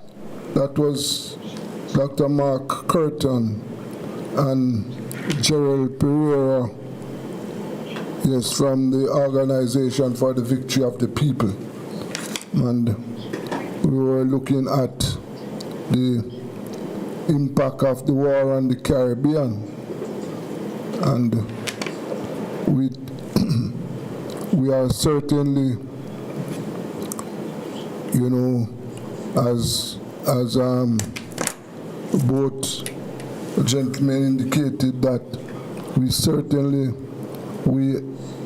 have to come together because we have to face these issues together. This is Rebel Radio. Let us go for a break.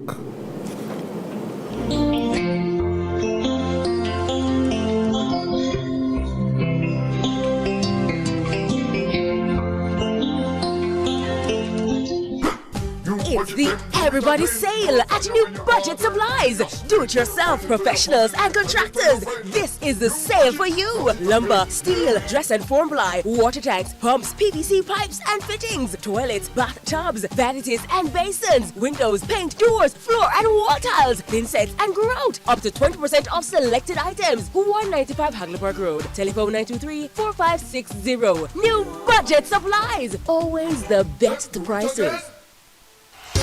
Tools, hardware, and supplies is turning up the heat this summer with their super saving summer sale. Prices are slashed on everything you need to fix up your home. Beautiful tiles, sleek doors, top quality windows, modern sanitary ware, exclusive flooring, and more. At Tools, hardware, and supplies, we have you covered for the summer. So come visit us at 279 Spanish Town Road, 4 South Camp Road, 8 Red Hills Road, or online at toolsja.com. Tools!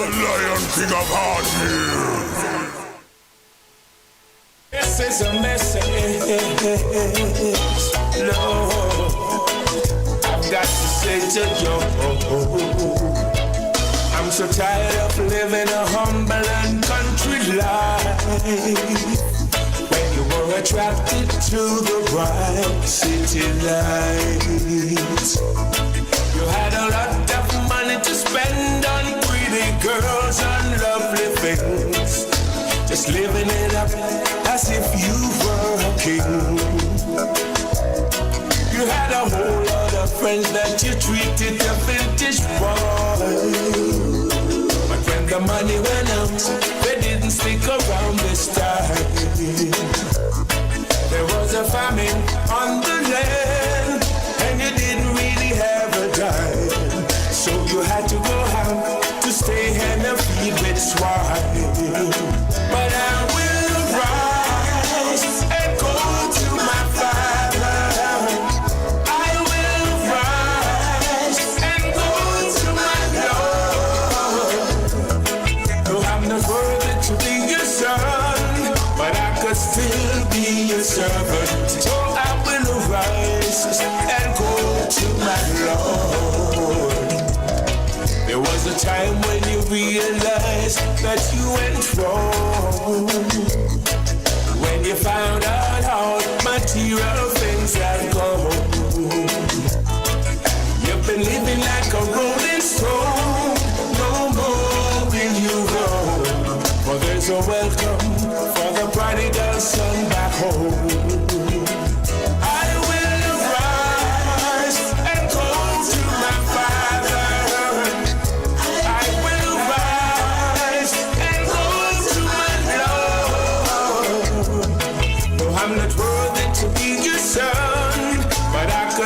still be a servant.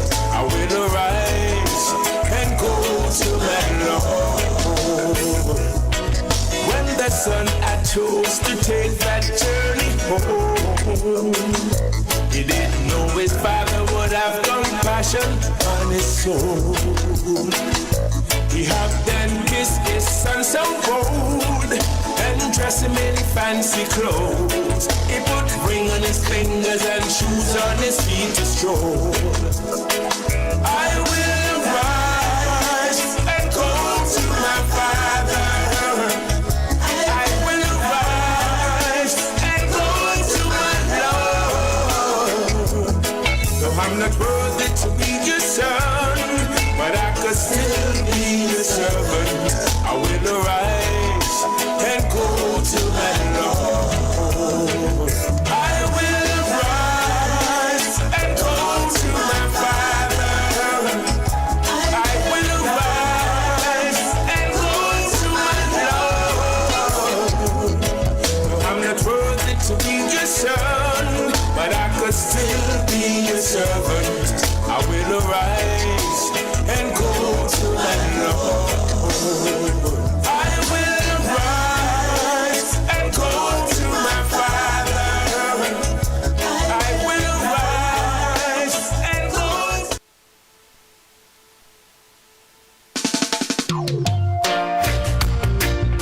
Father God, Most High, to you I give all the glory. I need you, Lord, right now.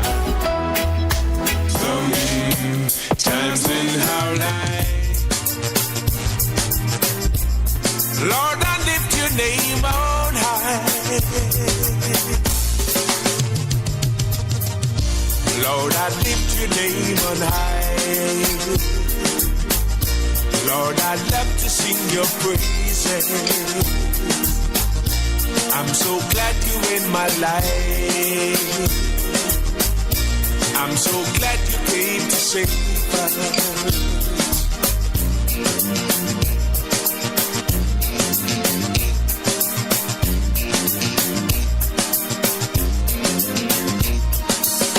You came from heaven to earth to show the way, from the hurt to the cross, the pain you bear, from the cross to the grave, from the grave to the sky. Lord, I lift your name on high.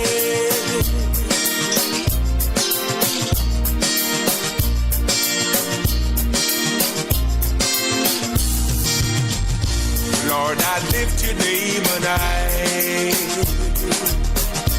Lord, I love to sing your praises. I'm so glad you're in my life. I'm so glad you came to save us.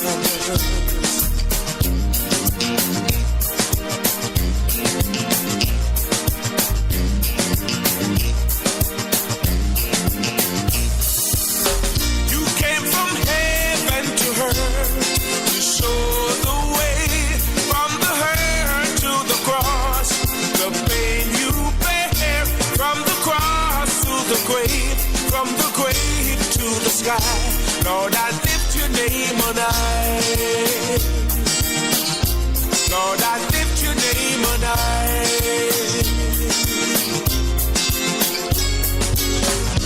Lord, I lift your name on high. Lord, I love to sing your praises. I'm so glad you're in my life. I'm so glad you came to save us. You came from heaven to earth to show the way, from the hurt to the cross, the pain you bear, from the cross to the grave, from the grave to the sky. Lord, I lift your name on high. Lord, I lift your name on high.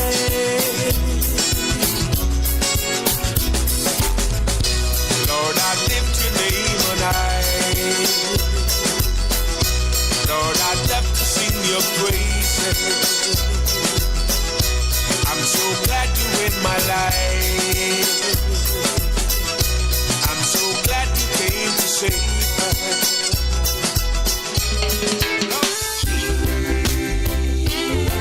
My Redeemer, yeah. Yes, he lives forever, yeah. Who taught the sun where to stand in the morning? And who thought the ocean you can only come this far? And who showed the moon where to hide till evening? Whose words alone can catch a falling star? Well, I know my Redeemer lives, and I know my Redeemer lives. Let all creation testify is risen and alive, and I know my Redeemer lives. The very same God that spins things in orbit runs to the weary, the warm and the weak.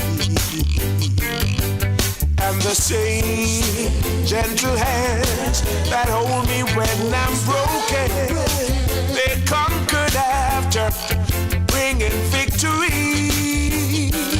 Yes, I know my Redeemer lives, and I know my Redeemer lives. Let all creation testify he is risen and alive, and I know my Redeemer, he lives to take away my sins, and he lives forever, I proclaim, to protect me from my sin. His most precious life he gave, but now he's alive. There's an empty grave, and I know my Redeemer lives. Yes, I know my Redeemer lives. Let all creation testify his life is magnified, and I know my Redeemer lives.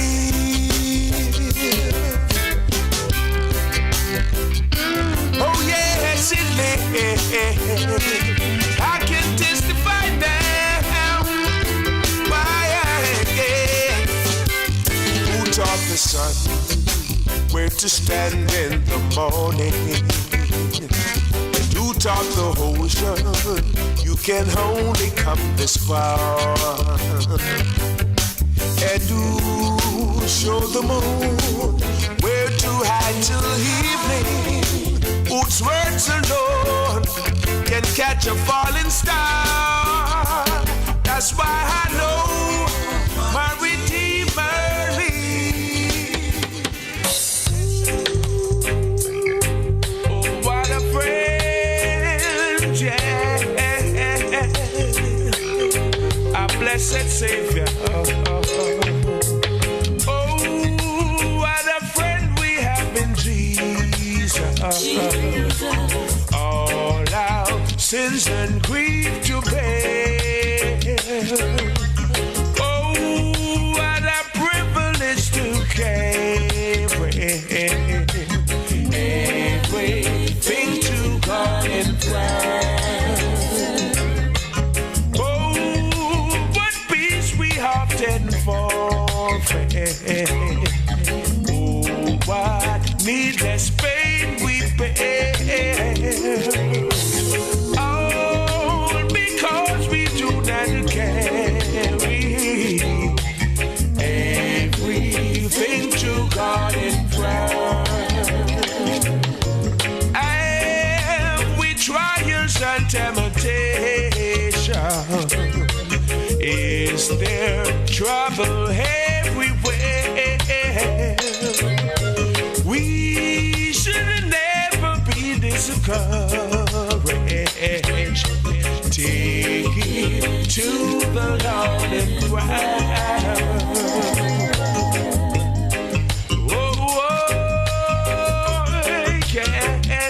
A wonderful friend. A friend in need. Jesus, our blessed Savior.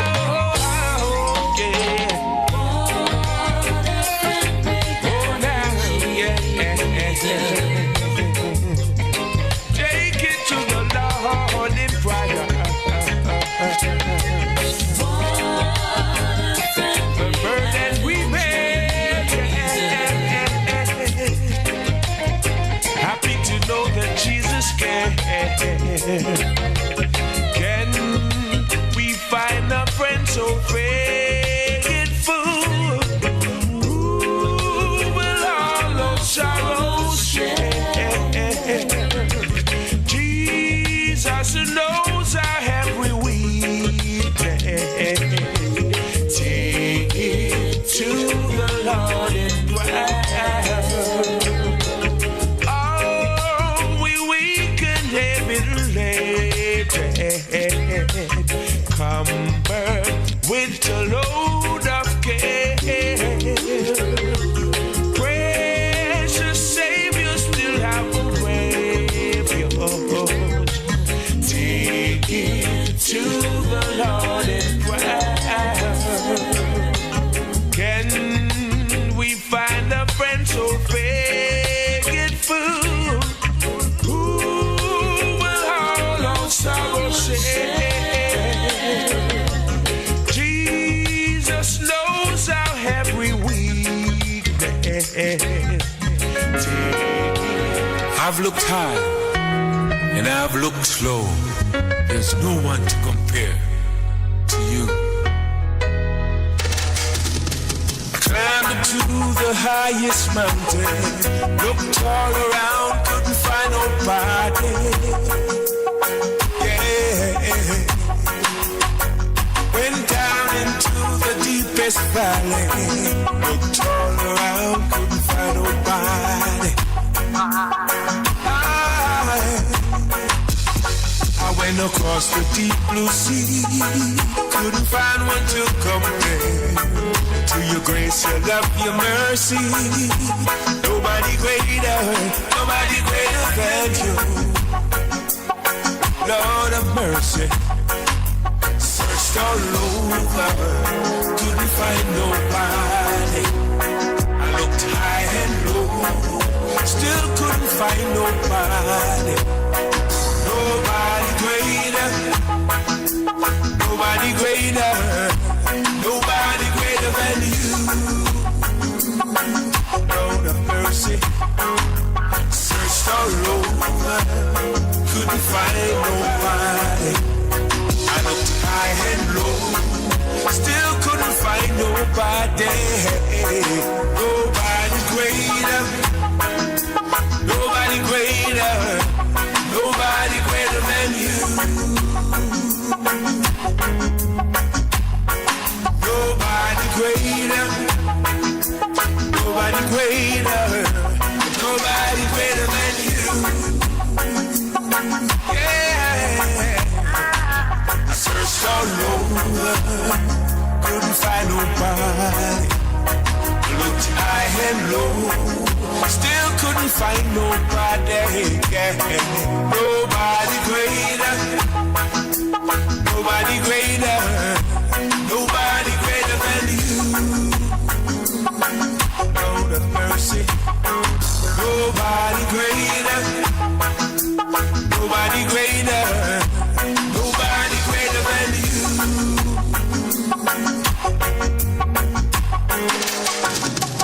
Climbed to the highest mountain, looked all around, couldn't find nobody. Yeah. Went down into the deepest valley, looked all around, couldn't find nobody. I went across the deep blue sea, couldn't find one to compare to your grace, your love, your mercy. Nobody greater than you. Lord of mercy. Searched all over, couldn't find nobody. I looked high and low, still couldn't find nobody. Nobody greater, nobody greater, nobody greater than you. Lord of mercy. Searched all over, couldn't find nobody. I looked high and low.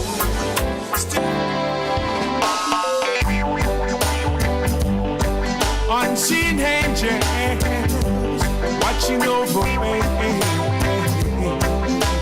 Over precious memories.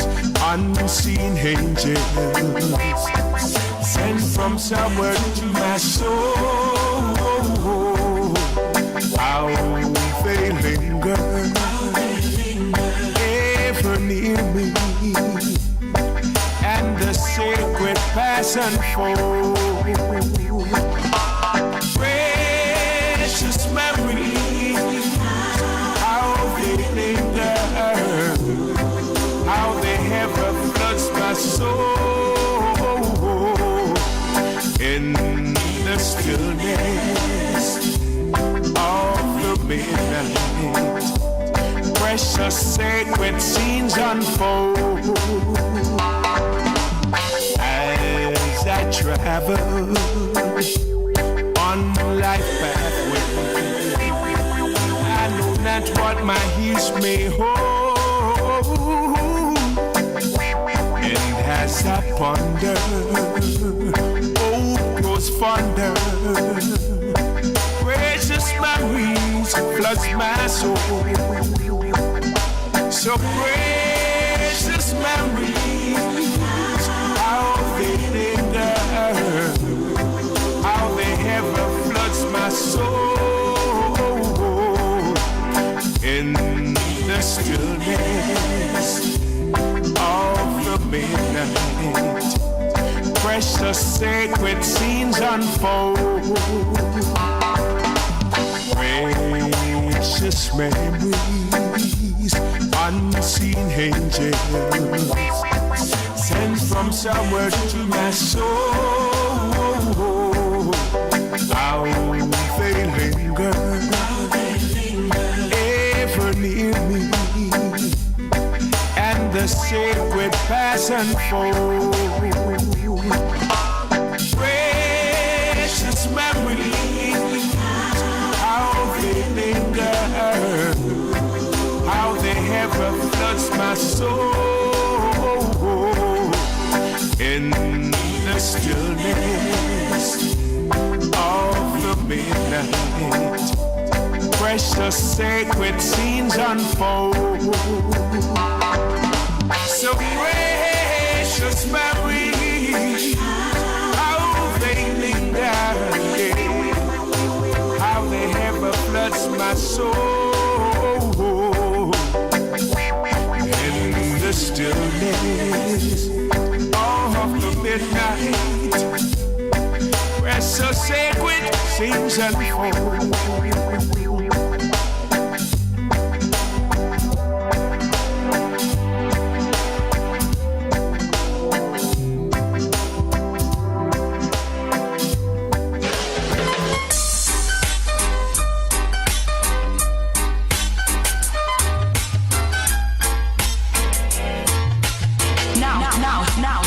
Now hear this.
On the outside looking in, dreaming of holding you tight. Well, I guess I've had my day. You let me go my way. It's me who has to pay. A loser they call me, but now I'm a winner. Yes, I am. Yes, I am. I was born a winner. I know I am. Yes, I am.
Tell you how I feel. You know my loving is real.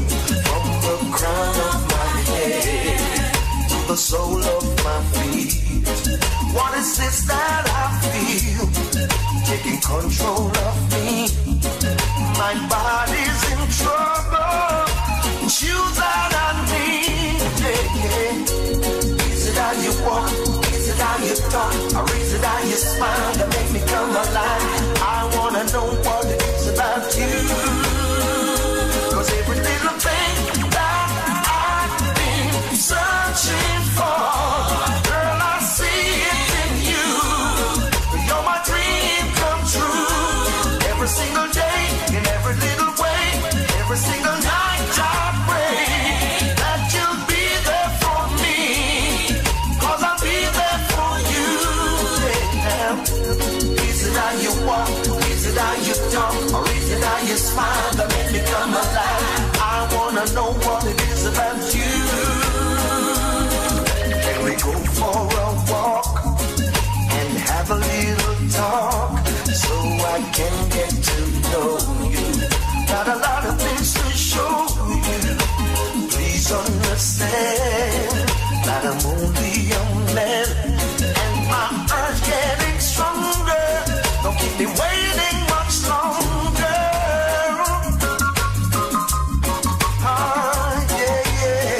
Yeah. Wanna get to know you better.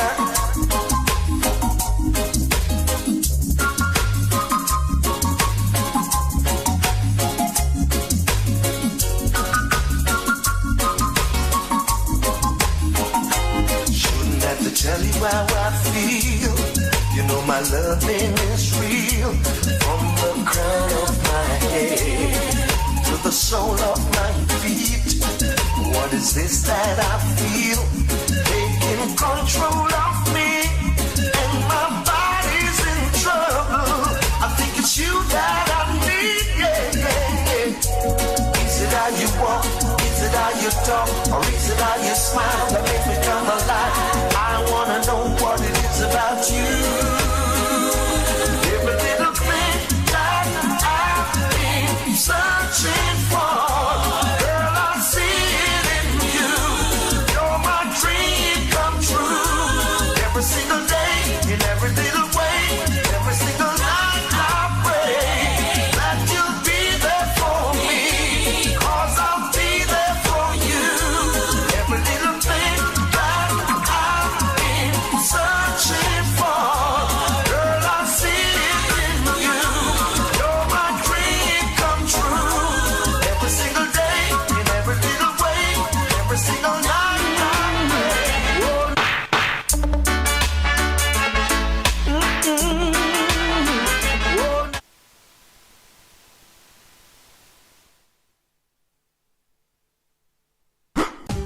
It's the Everybody Sale at New Budget Supplies. Do-it-yourself professionals and contractors. This is the sale for you. Lumber, steel, dress and form ply, water tanks, pumps, PVC pipes and fittings, toilets, bathtubs, vanities and basins, windows, paint, doors, floor and wall tiles, thin sets and grout. Up to 20% off selected items. 195 Hagleyburg Road. Telephone 923-4560. New Budget Supplies. Always the best prices. Tools, hardware, and supplies is turning up the heat this summer with their super saving summer sale. Prices are slashed on everything you need to fix up your home. Beautiful tiles, sleek doors, top quality windows, modern sanitary ware, exclusive flooring, and more. At Tools, hardware, and supplies, we have you covered for the summer. So come visit us at 279 Spanish Town Road, 4 South Camp Road, 8 Red Hills Road, or online at toolsja.com. Tools! The Lion King of Hard Hills.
Yes, welcome back to Rebel Radio. Yes. Late start for food security this week. We should have been talking to our Caribbean colleagues, but we had some technical issues. Well, I have with me this evening this shortened version of our program of Mr. Fabian Rule, Mr. Leslie McCurdy, and Mr. Craig Hallin, 3 Jamaican farmers, and we just want to find out now what is happening in the wake of this war that is going on. Recovery from Hurricane Melissa, the glut, what is happening to our farmers. Let me start off with Mr. Rule. Mr. Rule, what is the latest?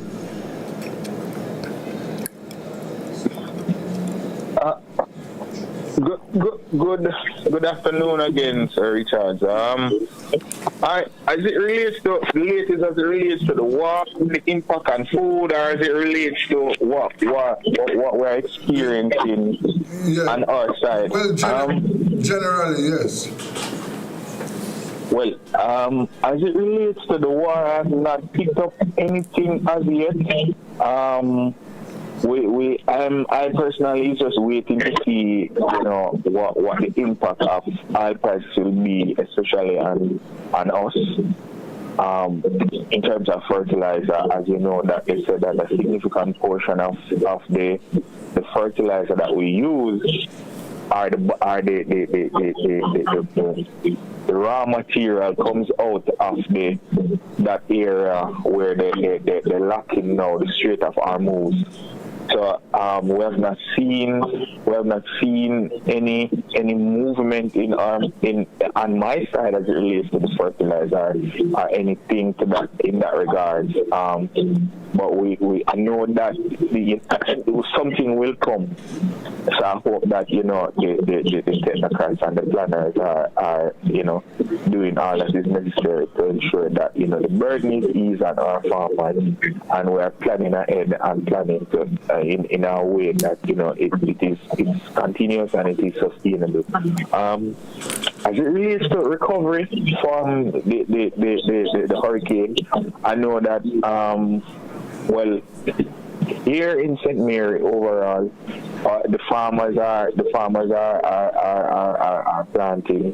So some of the farmers, I know that recently there was some amount of support to rather from the banana board side, and a significant amount of assistance from the banana board to the banana farmers. It is, to me, at first I'm seeing some of the support, which is very good. I like to know that our farmers are getting the subsidy. I don't like to say, people like to call it handout, but it's not handout. If we are competing with farmers elsewhere in the world that are being heavily subsidized, I think that it is fitting for us to now start getting some help.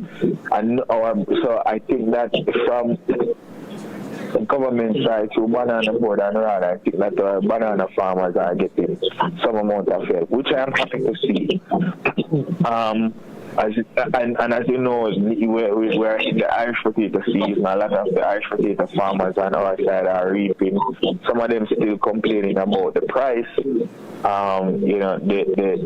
There's a significant amount of importation still on the market. So I guess whenever that portion of the imported Irish is sold out, they might see a little bit more, a better price for their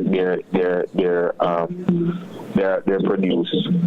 But overall, we're still seeing, again, consumers are still seeing food being at a cheap price, but farmers are still trying, because as you know, the input, the price for the input has not changed. The only thing that has changed is, they're selling at a significant lower price, barely breaking even.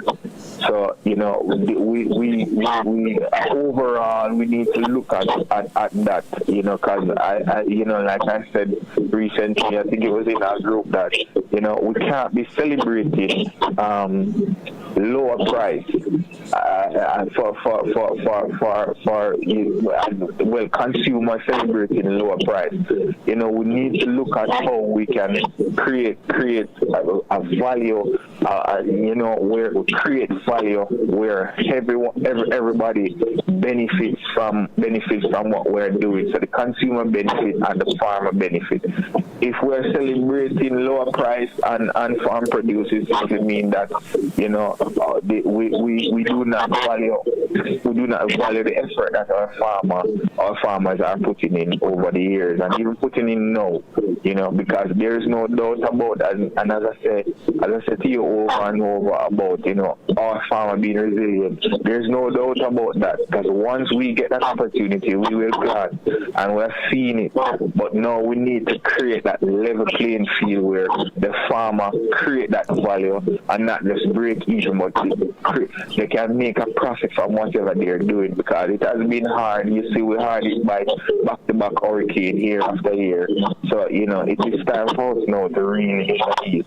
But overall, as I said, food is being produced. I see we're a lot of, especially here in St. Mary, I see we're a lot of cabbages being produced, a lot of Irish is being produced.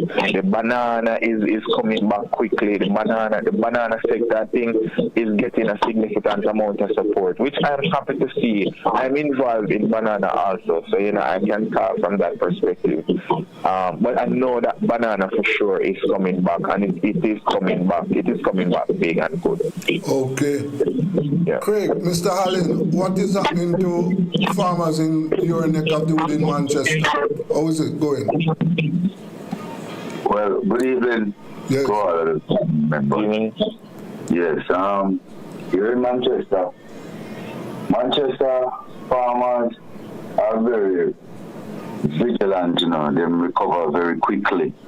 Yeah, we find Manchester recover very fast after the hurricane. It's an aftermath of the hurricane, and the yams get a lot of damage, because you can yam price is way up here right now.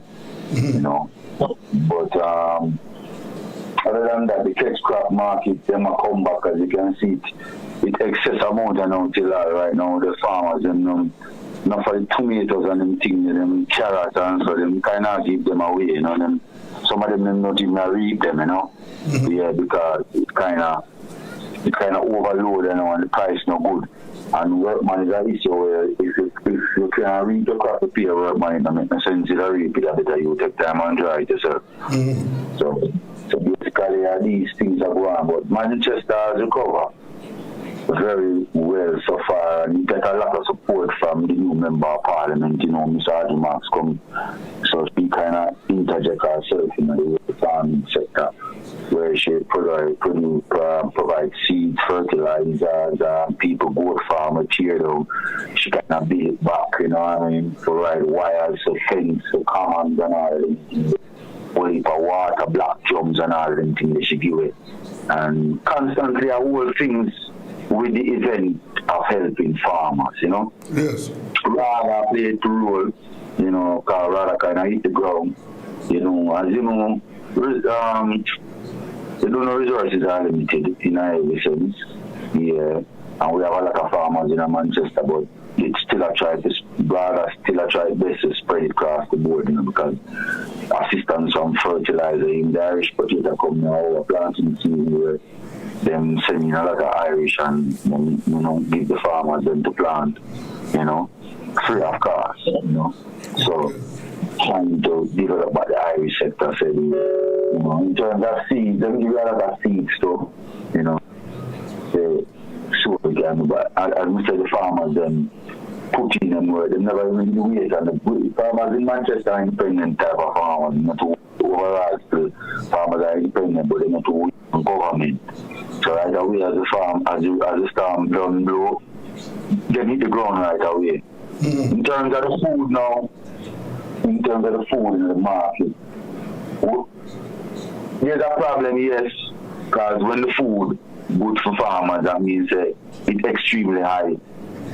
So when the price good for farmers, it's extremely high for the housewife or the household, you know. We need to find a balance, and we feel like it can be changed, but it has been manipulated by, you know, stronger, well, let's say big farmers. You know, big farmers in the sense who can import goods and, you know, and services, you know, in the country.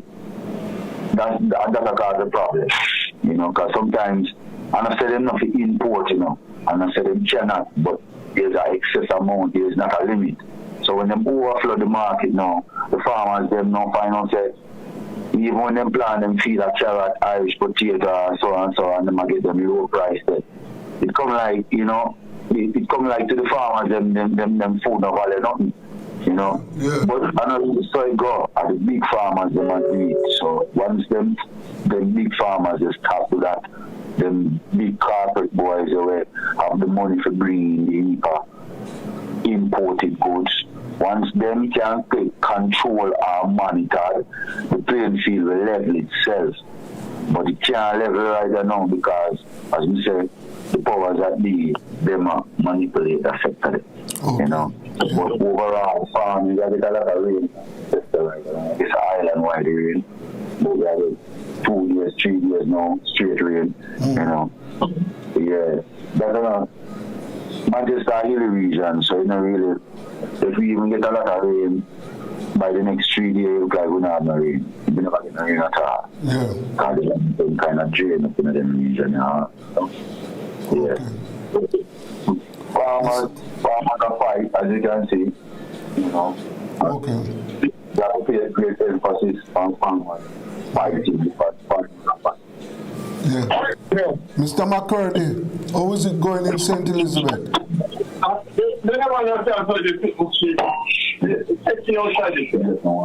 Mr. McCurdy. Hello, Mr. McCurdy.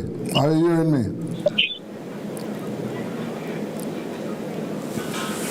We're not to hear. Mr. Rule, you are there? Yes, I'm here. Okay, and Mr. Hallin. Mr. Hallin, you are still there, right? Yes, I'm here. Yeah. Mr. McCurdy. Well, we're not hearing Mr. McCurry at all. I don't know what is happening to him. But so Manchester, where you are, Mr. Hallin, you said the farmers have recovered and they are out there getting things together. Yes, man, a lot of catch crops in the ground. Potato, carrot, you know, because although the price cheap, man still plant it back fast. You know, it won't say, you know, further on, the prices step up. You know, only for planting, if you observe the land, only for land is clear in Manchester. But as we say, the price cheap on certain things and also some of the things them not even retail, like the carrot and the tomato, especially plummy. A lot of people have plummy where my feed animal with it or my eat where some of them are sell if you want it, them sell it, you know. But it's in a great demand because it's a lot on the market right now. Okay, yeah. And Mr. Rule, you remember some weeks ago we spoke about the glut for onions.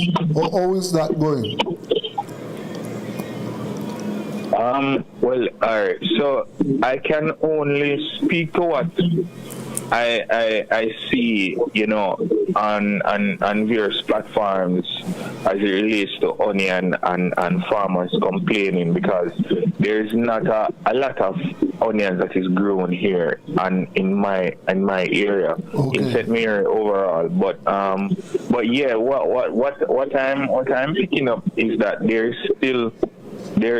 still some amount of problem as it relates to, you know, farmers uploading their onions at a you know, in the marketplace. What as you know, onion has a really long shelf life. So, you know, probably what the farmers need to start doing now is to see how they can secure, if not for themselves or to you know, government support, storage. Because, you know, from time to time we know that, you know, especially with the situation with the hurricane the other day, where, you know, we see where a lot of onions and a lot of other produce came in. What I'm hearing, you know, because as you know, I was very vocal in the imported goods, but I'm hearing now that, you know, most of the import permits has been expired, or if not expired, they have cut off some amount of imports. But what is happening now is what was imported, a lot is on the market same way, so it is cheap.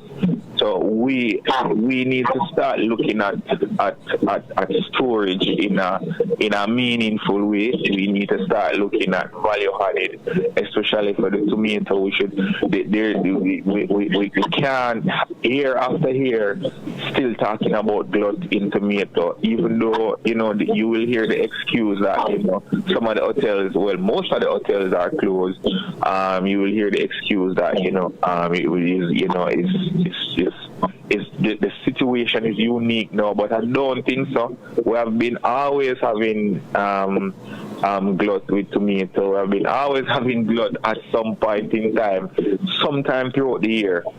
So, you know, there's no doubt about the ability of our farmer to produce. I think that we should start looking seriously at going further up the value chain.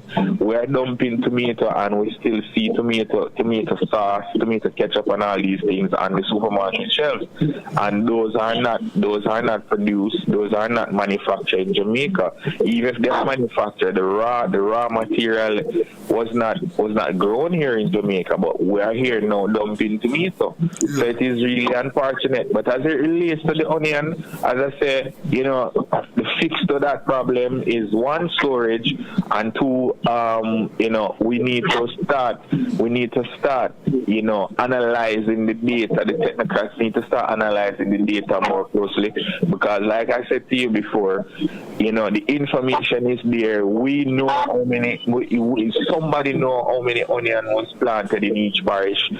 So we should be able to say to whomever is granting permit that, listen, this is the amount of honey and that is out there. Now this is when it should be ready. Let us start. Let us look into how we can put some amount of control over the amount that is coming in and the amount that our farmers will be producing. Because at the end of the day, us as farmers I don't think that we should just be data collectors for the ministry. Where at the end of the day you will hear that, oh, agriculture grew by X%, but at the end of the day, as I said to you before, over and over, it is not being reflected in the pocket of our farmers. So again, we need to look at creating value on both ends, not just on the consumer end, but creating that value for the farmers. All farmers, not just a few. Yes. Let me see if Mr. McCurdy. Hello, Mr. McCurdy. Not there at all. Let me try and see if I can get back Mr. McCurdy. Just be at a moment there. Gentlemen, let me see if I can get him back.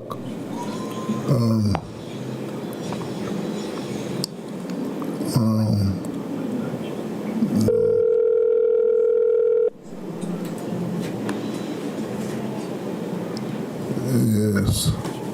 Hold a second.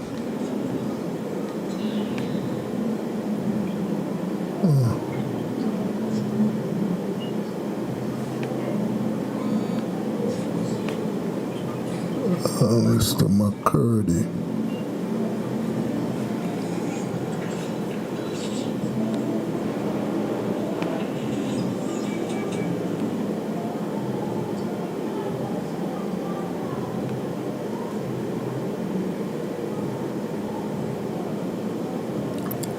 Mr. McCurdy.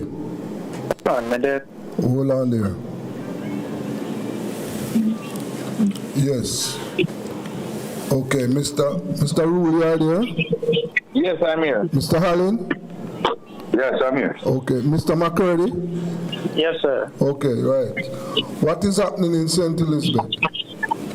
For as I see it down here, the agriculture sector is, I would have said, under the earth now, because we cannot take any more burden on what is going on.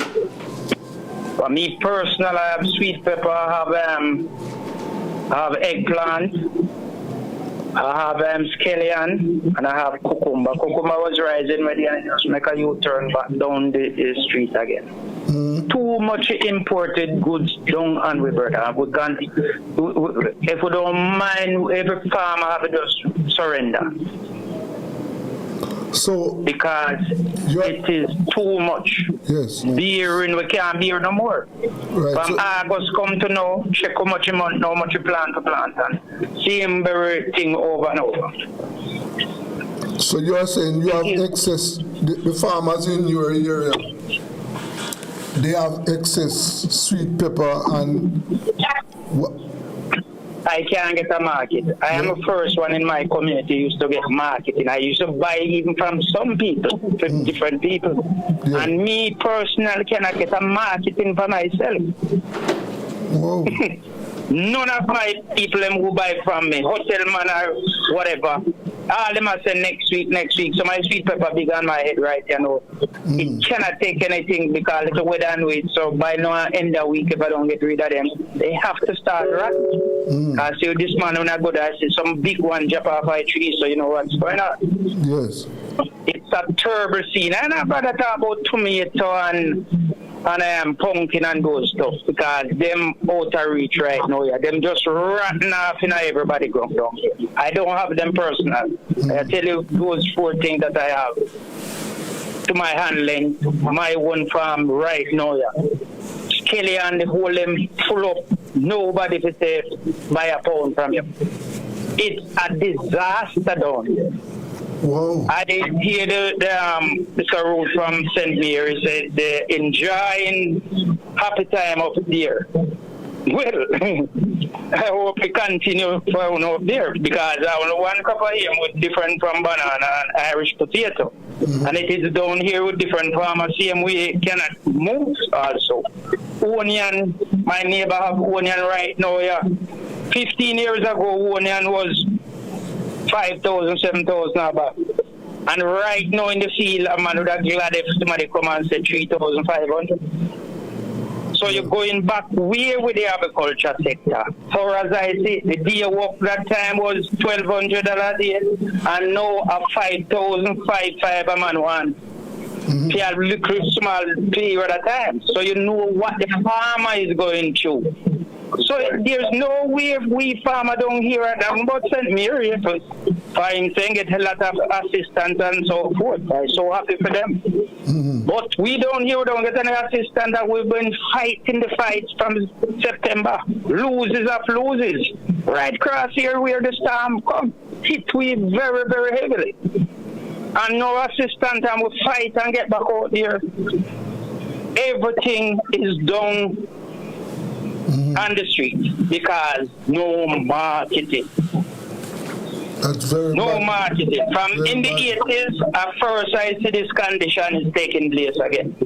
There is no marketing. If you tell a man, say, boy, come pick up something out of your ground, and so he must say, no, thank you. I just don't want it. Wow. It's a bad, bad situation on us down here. So too much foreign imports. Yes. And they're right in our community where man them they continue hit. And the man them just back up there so and buy from them. And not buying from the local farmers. So we have to feel the effect as farmer. Down here. I don't know about St. Mary. Maybe a different vibes, a different everything over there. But I just say, well then, I wish them all the best as farmer. Yeah, but them just have to just take over from we, just collapse everything and that is it, and just take over. Once marketing is running over that part of the world. Yeah. That is not good. That is not no, good it can't good for the house down here. At all, no. That is just very bad news.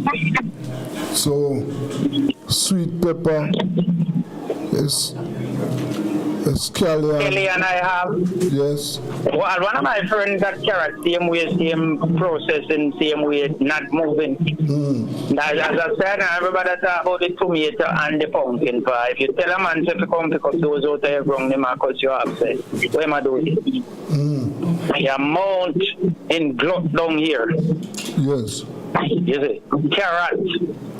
Nobody talk about patio and lettuce. All of them, the small crop, there's just. Because some people look at St. Elizabeth overall and believe it's just a little farming do down here. And we've been getting the weather constantly. So, you know what that means? Yes, sir. Because right now as I speak to you, another rain pop outside. Am I right today?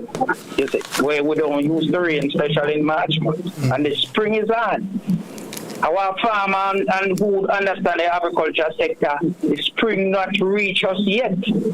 So when the spring come and you plant from there, go on now.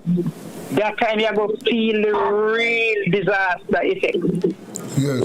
Because the crop going to be a 6 times how it be now. You understand? Yes. The best time to produce in the spring. And there is no places taking anything from no one. Yeah. Well, let us hope that some of the hotels will be reopened or start reopening soon so that they can get back into the market. Well, few hotels open, you know, yes. But those people, they are carrying on their own goods. You must understand they are carrying out, just sometimes they come to a few items. They're carrying in from this time, they're carrying in own goods. Yes. So there is no local produce to connect to them to something because they got the license for carrying their own goods. Yes. So what if a little hotel I go and see a man to be a nigger? Still a go on. But the majority of them, the owner them are carrying their own goods. Yes. Yeah. Well, gentlemen. Yes. Yes, Mr. Rule? I'm here. Okay. Well, you know, I would just like each of you, what is your final word for today? Starting with you, Mr. Allen. All right, listen me now. You see what is going on is about some people where they are not really farmers, you know, but they have a lot of money to spend. So they find out what is going on in the agricultural sector. So they come in with their money and they're exploiting the farmers and the situation which farmers will have faced before. Now, you have some big spenders, them in Manchester too. Them buy the good, import the goods them from foreign, and the vendors them line up at any yard. We as Jamaican people need to look out for Jamaican people. We have a mindset here that is destroying us overall. And it has to go to the mindset, because how could you know that you have farmers producing the same goods and you're going to flood the market with imports because you alone want to have money? You understand what I'm saying? Yeah. So we need a different mindset. Agriculture is a productive business internationally, worldwide. You understand me? But the corporate men, them involve themselves in it, and they are exploiting us as small farmers. We're not even small farmers, as farmers overall. Yeah. It's hard to compete with them, because if what they don't have and they don't have to produce, they're going to ship it into the country. You understand what I'm saying? Yes. They make the connections intellectually with the hotels. Because, you know, when you're booking, when you make deals with hotels, they like when you look presentable and you look like you come from. And remember, enough of them connected to nepotism, them have them friends. Remember, corporate is a connected sector, you know. Everybody know who is have a lot of money to spend. So them conversate with them one another, and them say, all right, my friend owns this hotel, you know. How would you like for me to give you for you to produce the food for that? And remember, he's not a farmer, you know. Okay. Yeah. You understand what I'm saying? Yeah. So it is the exploitation of us as Jamaican people against each other. Okay. Our government is like, right now, it is the same thing from the top to the bottom. You know what I mean? And I like it can't do better, you know, but they just won't do better. You understand? You think we, as the common man, as the small man, know more than them? No.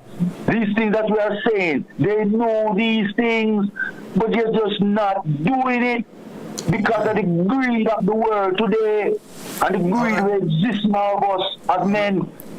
All right, Mr. Allen, we have to cut the time. The time, we exhaust our time. Mr. Rule, what? Let me hear from you. What is your final word? Well, I want to say to our colleague down there in St. Elizabeth is that we too here are having a challenge as it relates to offloading our tomato or cabbage, and I did also mention our Irish, of which our farmers are complaining about the price. Yes. So it is not all glory here in St. Mary, but I still have to give credit where it is due. Where I'm saying that the banana is coming back. We see where a lot of farmers, significant portion amount of farmers got support from the various agencies as relates to Irish potato, and that is a standard from here to here. So finally for me though, as I say, we have to now start thinking beyond just producing for the fresh market, and as I said before, is that we need to have a program, a more structured program in how we are going to encourage our farmers in what they should be planting for which market. Because I don't think that if we have a significant amount of Scotch bonnet pepper now to sell to, especially to the exporter or to the processor, we would have a challenge selling it. So we need the relevant agencies now to start encouraging our farmers to plant a particular crop for a particular market. If we had planted pepper right, Scotch bonnet or even red pepper right after the hurricane, I'm sure that we would never have a challenge to sell those, and we probably would be getting premium price now also. Okay. So, you know, so like I said, yes, a lot of problem exists. Whole heap of problem exists. But now is the time for us to start have a overall national agriculture plan and how we are communicating with our farmers. We not just give them some seed or give them some fertilizer, but also start training them culturally in what zoning, what we're planting, who's going to plant for the processor, who is going to plant for the exporter, because we still do export, and who is going to plant for the fresh market. Because it can work that way also. We need to see RAD and the JS really, coming together in a way where our farmers can and communicating with our farmers in that way, so that we can start planting, targeting certain markets. Gentlemen, we have to leave it there for today. So okay, I want to thank you for taking time out to be with us. And as you know, let us say to be continued. So thank you, Mr. Craig Allen, Mr. Fabian Rule, Mr. Leslie McCurdy. Have a good evening. Thank you. Thank you all. Yes. And that is food security for this week. Let us go for a break.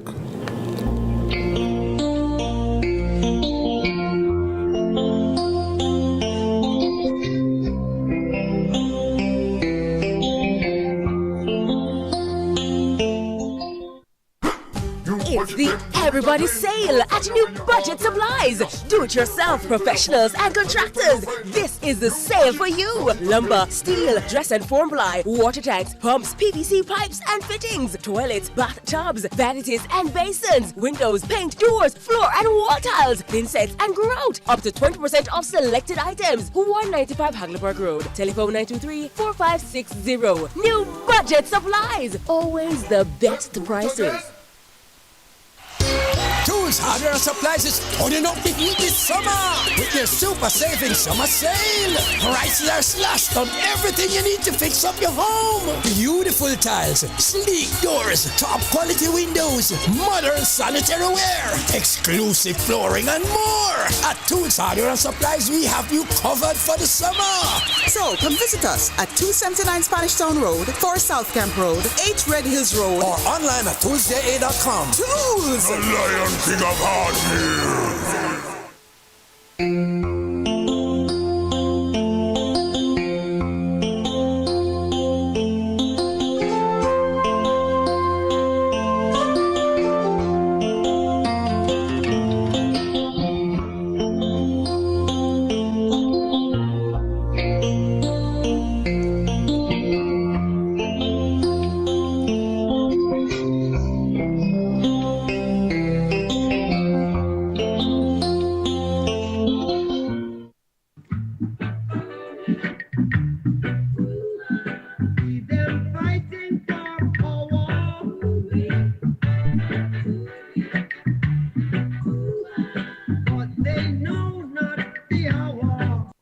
Imagine a world where information is power, where news meets insight.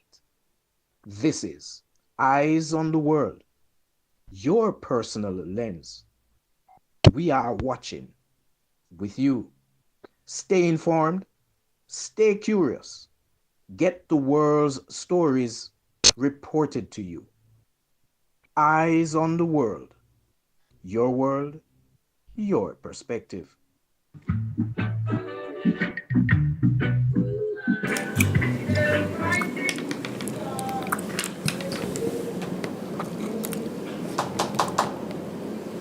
Yes. This is your program, and as you know, we try to show you what is happening around the world and To all my listeners and viewers, we are living in troubled times right now. We have serious issues facing us. Look at what some of what we provided for you this week on Eyes on the World. Three of your rivals here make a passionate case. All three of them make a passionate case that this is a vital U.S. national security interest. But you disagree. I disagree because we don't know if they have a weapon. Matter of fact, there's no evidence that they have it. There is no evidence. Israel claims they do not have it, and our government doesn't. I don't want them to get a weapon, but I think what we're doing is encouraging them to have a weapon because they feel threatened. If you look at a map of Iran, we have 45 bases around their country plus our submarines.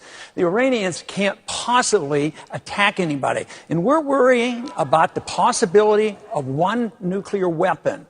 Now, just think about the Cold War. The Soviets had 30,000 of them, and we talked to them. The Soviets killed 100 million people, and the Chinese, and we worked our way out of it.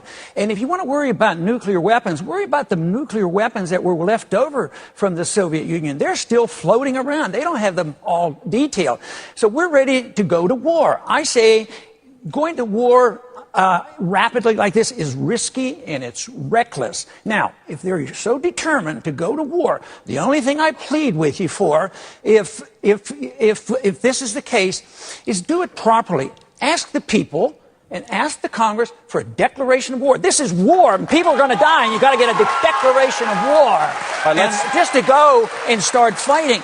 But the sanctions are already backfiring, and all that we do is literally doing the opposite. When were attacked, we all came together. When we attack when we put them under attack, they get together, and it neutralizes that. They rally around their leaders. So what we're doing is literally enhancing the power. Think of the sanctions that we dealt with Castro. 50 years, and Castro is still there. It doesn't work. So I would say a different approach. We need to at least we talked to the Soviets during the Cuban crisis. We at least can talk to somebody who we do not have proof that he has a weapon. Why go to war so carelessly? Zionism is a political philosophy which has brought about the state of Israel, the so-called state of Israel. This political philosophy has nothing to do with religion. On the contrary, it seeks to confuse others and let them think that Zionism and Judaism is one and the same. I am a conscious African. I know properly my history. I know that Africa gave Judaism to the world. I know that the first Jews in the world were Africans. Not only do I know this, but I inform everyone who has doubts about it to read a book by Sigmund Freud entitled Moses and Monotheism as a beginning. Consequently, I know that Judaism and Zionism are not the same. Zionism had its first organizational expressions in 1897 in Basel, Switzerland, in Europe. Here was a man by the name of Theodor Herzl, H-E-R-Z-L. He was the founder of Zionism. He said that he was going to find the state that God promised the Jews. Listen to this very carefully. This man, Herzl, was an atheist. He believed that there was no God. He said God did not exist. Now, how is it that a man who believes that God does not exist is going to find a state that God promised to his chosen people? I'm telling you, this man is Satan in disguise. Zionism is a satanic movement. It is devil. It is imperialism. It is racist. It has gone and taken the lands of the Palestinian people and through terrorism has driven them out. And through terrorism, it maintains its power. And the United States of America, with over 6 million homeless, sends to Israel billions and billions and billions of dollars everywhere to bomb Palestinian people while homeless people are here and unemployed are here. Zionism is going to raise this war and make the people of America become clear to what it is and become anti-Zionist and stop the aid to Israel and use the money to take care of the homeless in this country. I am so glad that I do not wear a uniform for this country anymore. You want to know why? Do you want to know why I feel that way? This is why. We Jews are God's chosen people, and the Gentiles must learn their purpose in life is to fight and die for Israel. Do I even have to say anymore? People that feel that way run our country. They own our country. They are in our country. They are our political leadership. They feel that way. That's how they feel. We are supposed to die for them. No, we are supposed to fight and die for Jesus Christ. That's who I'm tasked with fighting and dying for if I have to. Jesus Christ. These people think that Jesus Christ is a monster. I'm tired of it. Thank God. Thank you, God. Thank you, God, that I do not have to wear the uniform of this country anymore because I am disgusted. I'm disgusted. What that rabbi just said is disgusting. You know the biggest loss of supporting Israel? Our Indian army had always been trained to be an ethical force. The current situation is causing it to become an ethnic force. Mark my words, this situation is going towards a complete mutiny. We have all seen what is happening in Assam.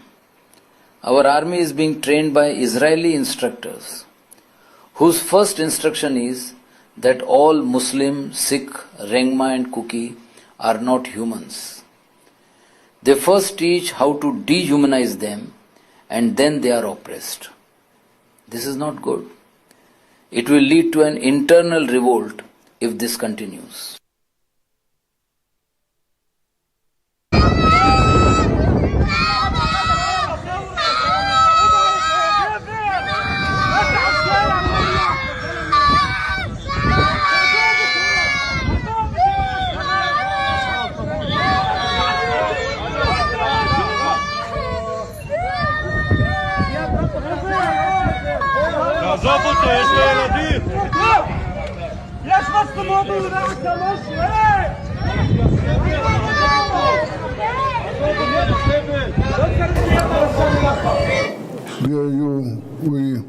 There you have it. But we are living in troubled times. We are in a situation right now where the United States is presenting itself as the global policeman.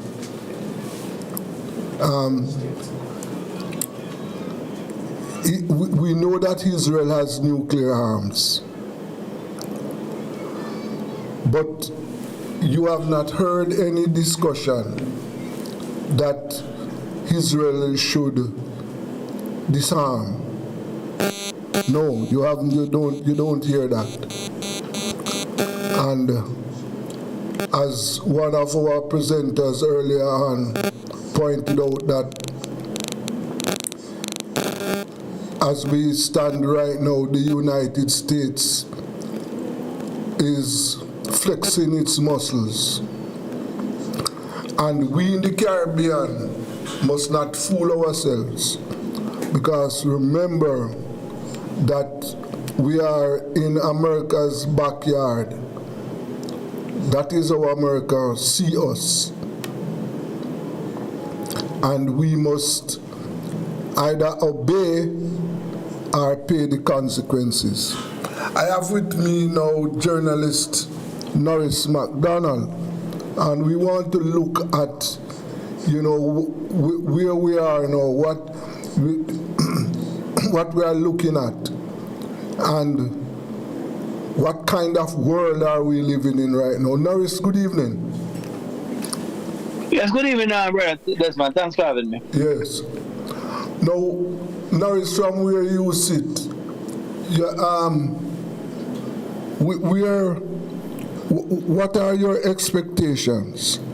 In other words, from a global point of view, what are you looking at? Well, I think America, Donald Trump has miscalculated. Yes. I think America has overextended itself, and because of the attack on Iran, they're going to be in a serious, even more serious military and financial trouble. Why do I say that?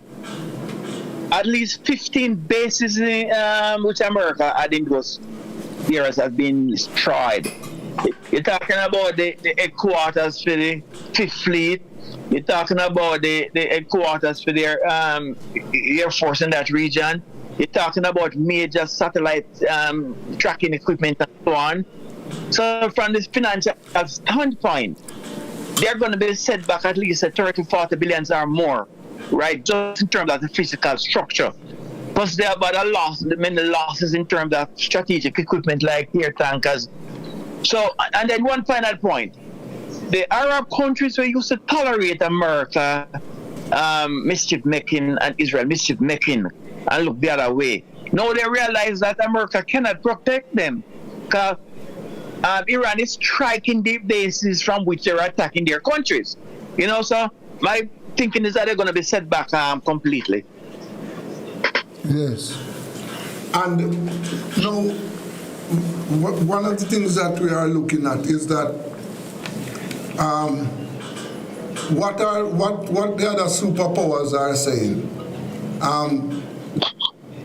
We know Russia is at war with Ukraine. It's preoccupied there.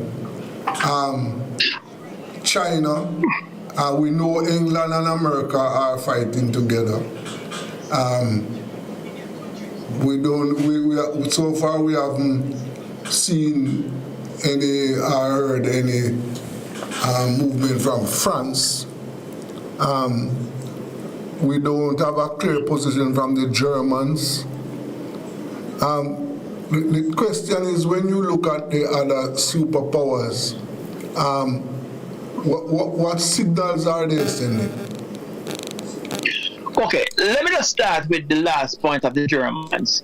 The German Defense Minister Pistorius, he made a speech, I think about a day or two ago, because they just see the position clearly, in which they're saying that they're not going to get involved, right? Whether in terms of keeping the Strait of Hormuz open, which is the strategic waterway by Iran, where 20% of the oil comes through. So they're saying they're not going to get involved. You have Europe, in a general sense, has come out. Majority of the European countries, them, are sitting it out, right? Even though they are part of NATO. America was trying to, they have the Defense Pact, with Article 5 of mutual self-defense. Yes. But because it's not America being attacked, because America and Israel attacked Iran, the pact cannot be artificially triggered by Iran responding because of self-defense. So that deals with the question of Europe. Now, Russia and China are assisting Iran. And indeed, before the war started, Russia and China was flying in a lot of military equipment and assets, right? China have, just like America, their GPS system. The Chinese system, which is known as Beidou, it is used by Iran. That's why the missiles are so accurate. So they had switched to Beidou. If they were when they were in GPS, America could block the signal for their weapons, right? Mm-hmm. So China is helping them. Plus China has flown in a lot of air defense equipment, another equipment. Russia is backing them both diplomatically and militarily also. They had a meeting in which Moscow made it clear to the Arab states, you can ask for criticism of Iran for attacking you when you never criticize America and Israel from attacking Iran. So the strategic balance of forces or the alignment has changed, and it's in America, it's in Russia, and China interest for America to get a bloody nose. You know, because what it does, like for example, America to pull many of their warships from out of the Chinese region to take towards the Middle East, the aircraft carrier. So in other words, they are overextended themselves. The Ford, Gerald Ford, it was in Venezuelan waters, then it was rushed towards there, and so they have overextended themselves. So right now even though they are quote unquote superpower, they are strategically weak now from a military standpoint. Mm-hmm. Yes. And while all of that is happening, the rest of the world are looking and are feeling the brunt because the cost of gas and oil is going up, and yes, that is having and is going to have a very serious impact on the lives of people. For example, I know that in places like Jamaica, we can brace ourselves for the increases in the cost of electricity, water, transportation, food, and so it is so far the entire Caribbean. So although we are not in the war, but we are feeling the impact of the war. Yes. And what can we do? Well, the bottom line is this, and a lot of things come down to what type of government you have and what type of strategic planning do you do. Because I remember, for example, I had written an article when the price of petroleum had dropped to $20 a barrel. I had said to the government, buy futures, right? Because you're buying, you have money on the IMF, you have reserve or so, things like that you can't lose if you're at $20. So in other words, you need a government where do strategic planning. Plus, we need to be moving towards solar. We need to seriously have alternative energy sources. We're not depending on petroleum so much. It is there. But we can have, outside of it, you can have wind, we can use wind, be the wind farm coming off of the mountains. We can have hydroelectric power, and we can step up solar production. So that's where we need to be going. So in other words, beyond stuck in the IMF, the government need to be having long-term planning in terms of food security, in terms of energy security, and other things like that, which that the population, we, the poor people, won't suffer so much because of the blowback from international forces like the oil prices going up. Yes. Well, let us, one of the things that is going on right now, Norris, as you see. Well, you heard from President Trump that that Cuba is next. What do you think? President Trump is planning to invade Cuba? You think so? From a military standpoint, you see, most military planners, and I know you have a knowledge of this type of era. Any invasion basically require a 3-to-1 force. You have to have at least 3 soldiers to every 1 soldier the enemy have. Now, Cuba have a standing army of about 1 million, given the years of problem from America. Plus, they have what they call the Committee for the Defense of the Revolution, the CDR, which is like popular forces in the community who are paramilitary reserve.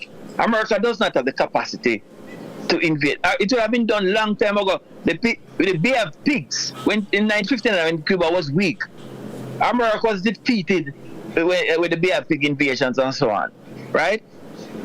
Trump is just blowing hot air balloon to inflate his ego. That's all he's doing. Yes, we have to worry about what can happen, and it's possible they can fire some missiles towards Cuba, or, you know, we don't say something like that cannot happen.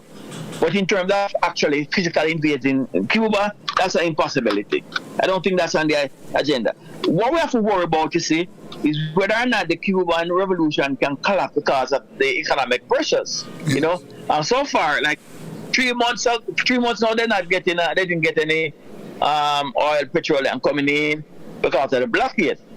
Right now, they're up to 40% with alternative energy production from solar because of the investments from China and Russia.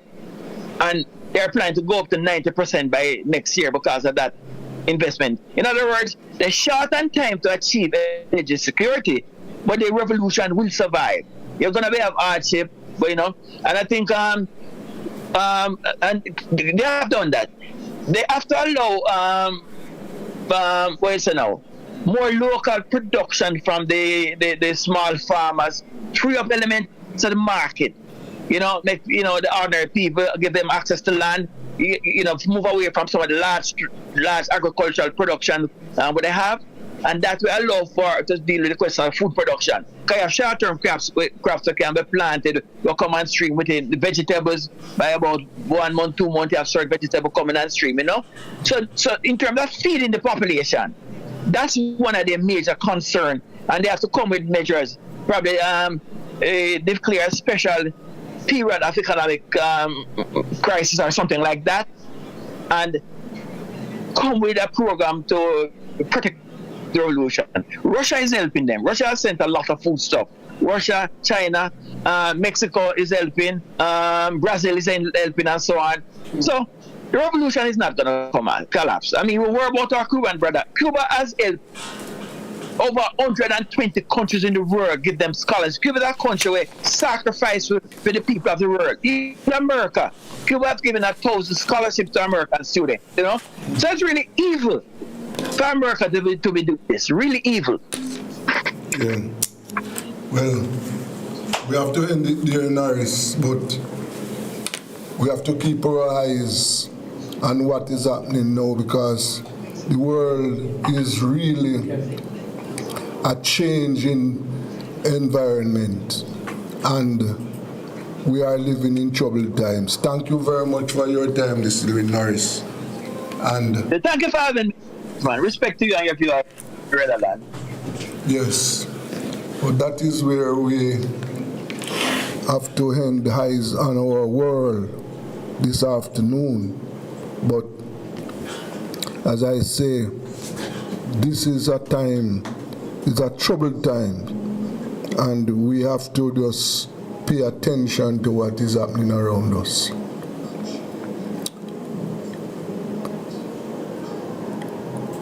Yes.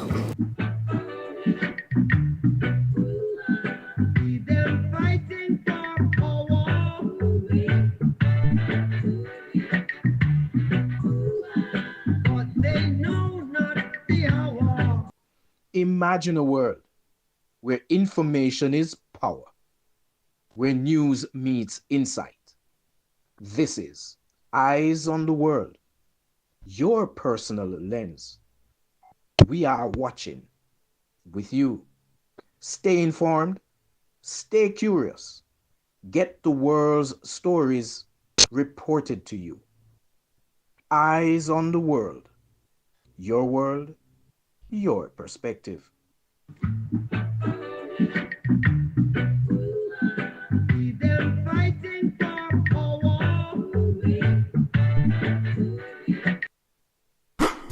It's the Everybody Sale at New Budget Supplies. Do-it-yourself professionals and contractors. This is the sale for you. Lumber, steel, dress and form ply, water tanks, pumps, PVC pipes and fittings, toilets, bathtubs, vanities and basins, windows, paint, doors, floor and wall tiles, thin sets and grout. Up to 20% off selected items. 195 Hagleyburg Road. Telephone 923-4560. New Budget Supplies. Always the best prices.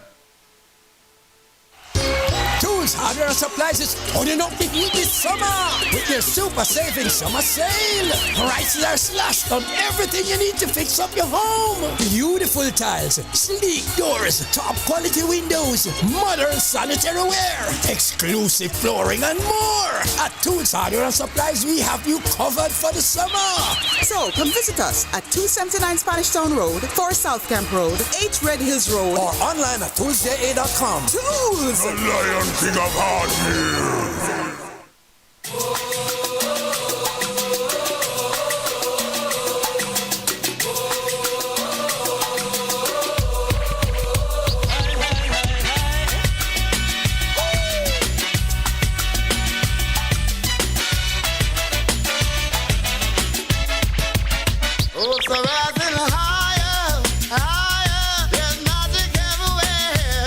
The expectation of a nation's like you.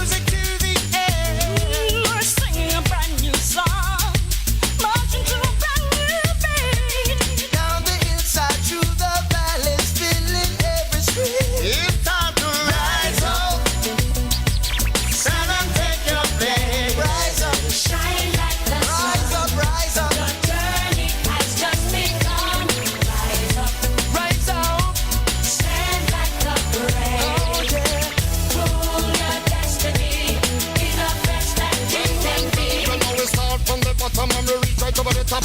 No matter what you do, you know say that we can't stop.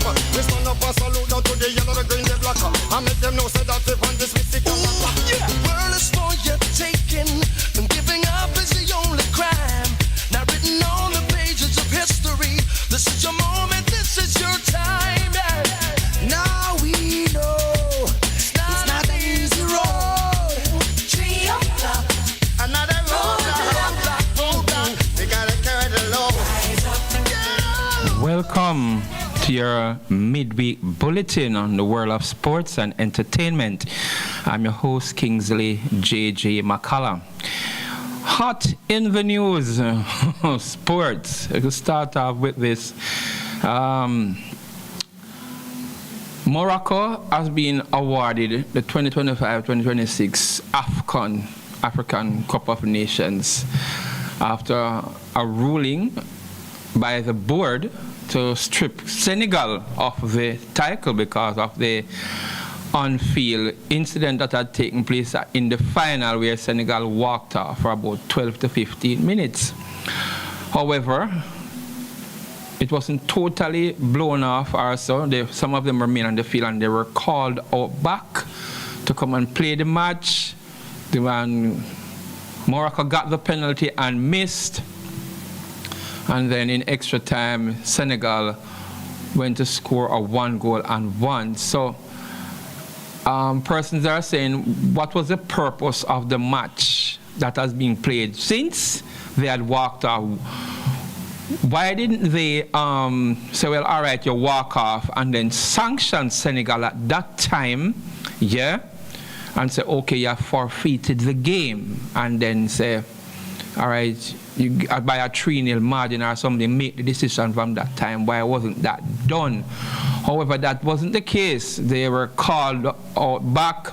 The match played. That means those minutes that was given to play the remainder of the match, where the penalty was taken and the match continued. What you call that? That means that was overruled. The more than half hour that was given.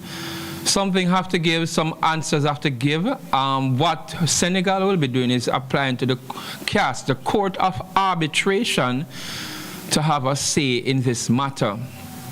Because if this don't resolve in it, one thing I'm telling you, African football will be going down because of this decision by, I think, the government of Morocco. Then get them led the investigation to, the AFCON, and that is what they come to. I don't know if it's bully or what, but that's what AFCON has come to give the cup to Morocco after the final had been played, and they lost.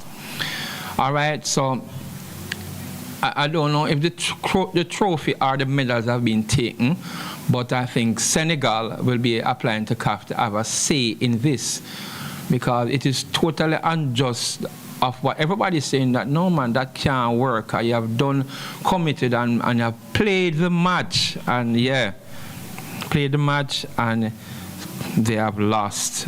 And now the ruling is saying that the match have to play. No, man. We're going to hear more of this, and I don't know if FIFA is going to have a say in this also, and it argues for the future of African football. Because one thing I know, a lot of clubs during the time of the African nation have to give up key players in their clubs to go to this. And I don't know if the clubs in Europe and wherever these African players play are going to send their players because of what? They deem of how they look at African football when it comes to the Nations Cup. So it's something that can gravely implicate the tournament whenever it comes back around. So let's see the decision that will be made. Yeah, although Africans say they are stripped Senegal, but let us wait and see until after, when they send this to the Court of Arbitration for Sport, that is CAS in Switzerland, and then we will know what will happen, because the world is saying Senegal are the champion, not the other team that have lost. I call them name. Yes, so it is left to be seen what will happen. Okay. All right, so I'll get into some.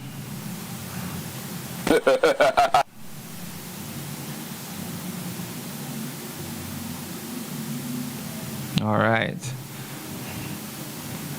I'm gonna just get into some music immediately after this. Okay.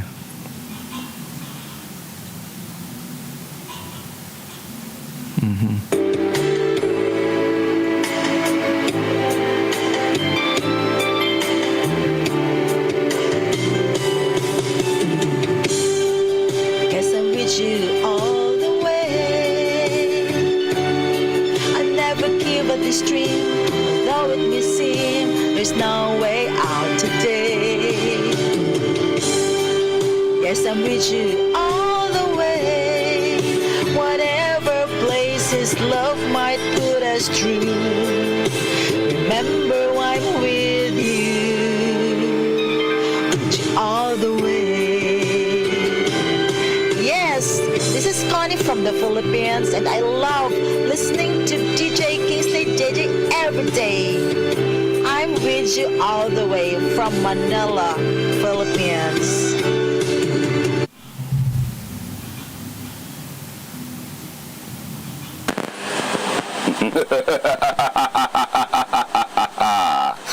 DJ Kingsley JJ. Let us see. I have some results, interestingly, from the Champions League. And I'll give that to you immediately after I've gone through playing these special music that I have right here lined up. All right. Yeah, man, I'm gonna just line that up differently.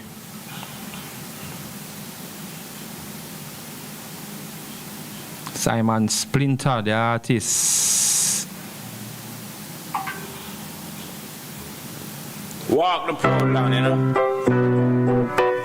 Land of life. Rugged road on the other side of life. Yes, yes.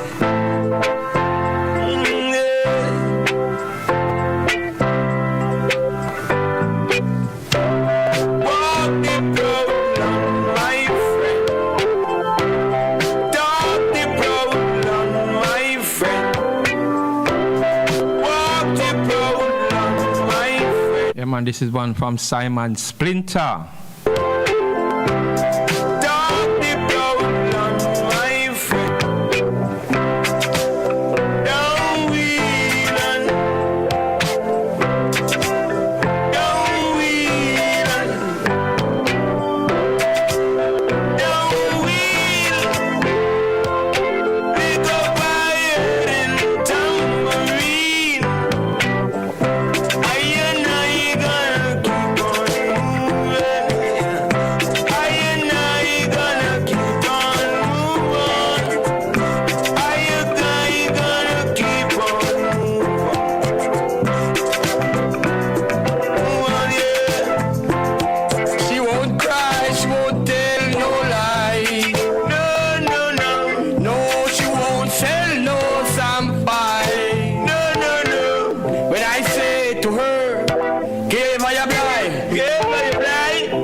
From Lady Tia, when a woman loves a man. You love yourself, big up yourself, Lady Tia, anyway you're in the streets right now.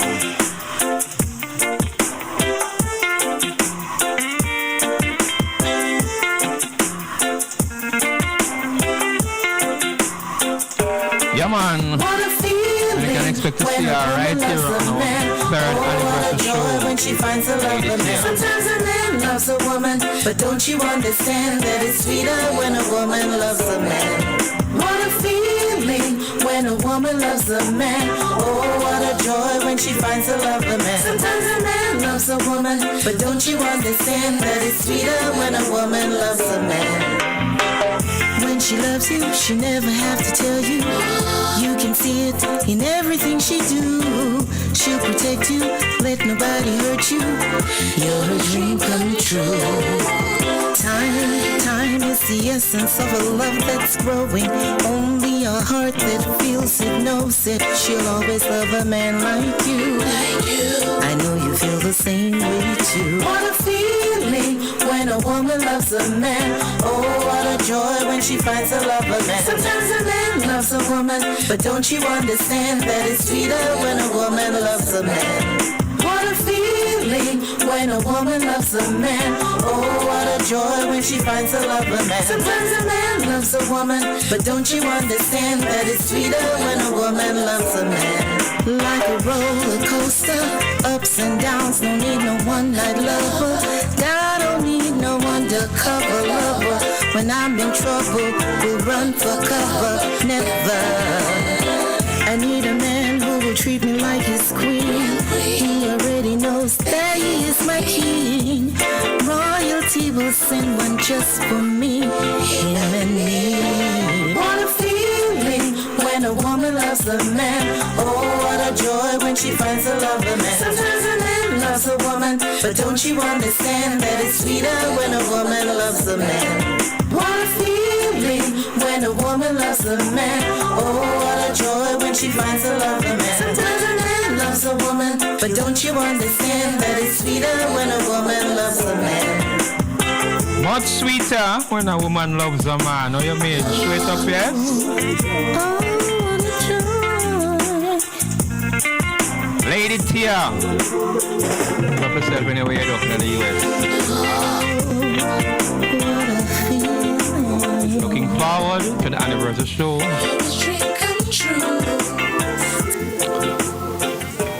All right, that one from Lady Tia there. When a woman loves a man. Yes. Okay, gonna get you to some of these results that's happened in the Champions League. Yesterday and today the matches. Let me give you the matches that happened today. Yes. Okay. Barcelona 7, Newcastle 2. That's a return leg. Right, so Barcelona won on aggregate. Okay. Bayern Munich 4, Atalanta 1. Right, win 10-2 on aggregate, 8-3 between Barcelona and Newcastle. Liverpool, English Hope 4, Galatasaray 0, 4-1 on aggregate. Tottenham Hotspur 3, Atletico Madrid 2, Atletico Madrid won 7-5 on aggregate. Those making the quarter-final the day before, Tuesday. I must tell you, Tuesday. Can you imagine? Bodo Glimt had a 3-0 lead going into the second leg, and when they went to Sporting, they were clobbered 5-0 by Sporting. So Sporting won 5-3 on aggregate, and clean sheet right there for Sporting against Bodo Glimt. Arsenal, the Premier League champions elect, did what they should do. They won 2-0, I should say, 2-0 against Bayer Leverkusen, 3-1 on Advocate. Chelsea, well, I don't know what them going through. They were beaten 3-0 by PSG. PSG 3-2 on aggregate right there. Manchester City hosted Real Madrid. They were beaten 2-1 on the day and advanced 5-1 on aggregate. So Tottenham Hotspur, Chelsea and Manchester City, the English team, are out of the Champions League. So the quarterfinals will be lined up. You'll be getting that in subsequent report right here on the World of Sports and Entertainment. Of note, in the English Championship, in the English Premier League, yes, Tottenham is barely above the relegation zone, and trust me, they are not playing well. I don't know what's happening at Tottenham, but they are really tottering right there. And West Ham and Nottingham Forest are clawing their way because Burnley and Wolverhampton have already secured their place in Championship, and it wouldn't be. And Tottenham is there, as I say, hanging on a 1 point from safety from the relegation zone. So it's interesting to see what Nottingham Forest and West Ham will be. West Ham is in there, the relegation zone, just 1 point, and they are doing their best to try and climb out. But at the same time, you know, if Tottenham is to lose another match, that's where they will be. And of course, if West Ham can draw or win a match, they'll get themselves elevated out of that group. So days are dim ahead for Tottenham in the Premier League for so many years and looking to get the drop. So we don't know what's going to happen right there with Tottenham. Yes, so comes tomorrow, Thursday, is going to be the Europa. Let me give it to you quick. It's Midtjylland. They'll be taking a 1-0 lead going into Midtjylland against Nottingham Forest, Freiburg and Genk. And you have Lyon, Celta Vigo, AS Roma, Bologna, Aston Villa, the likely favorite at this time against Lille, taking a 1-0 going into Aston Villa. S Porto 2-0 against Stuttgart, and Real Betis trailing by 1-0 against Panathinaikos. That's for the Europa Conference League going. That's tomorrow, Thursday. You'll get more of this and the result coming up right here on the World of Sports and Entertainment on Friday. All right, so we're gonna just go back into some music right here. Okay, give a touch of Alton Ellis.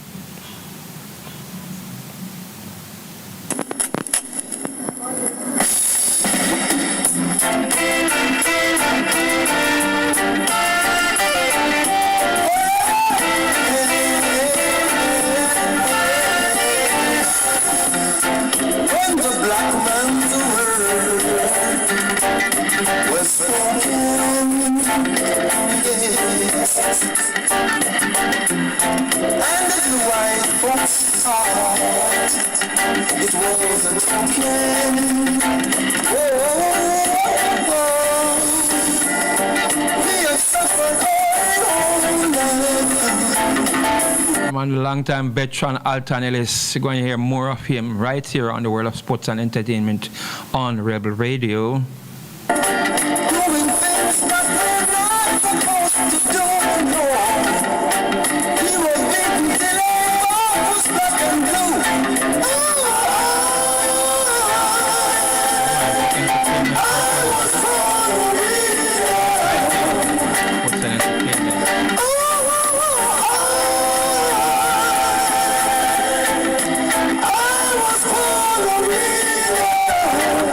Because I'm a black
JJ.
Take it down a notch here. Yes, man.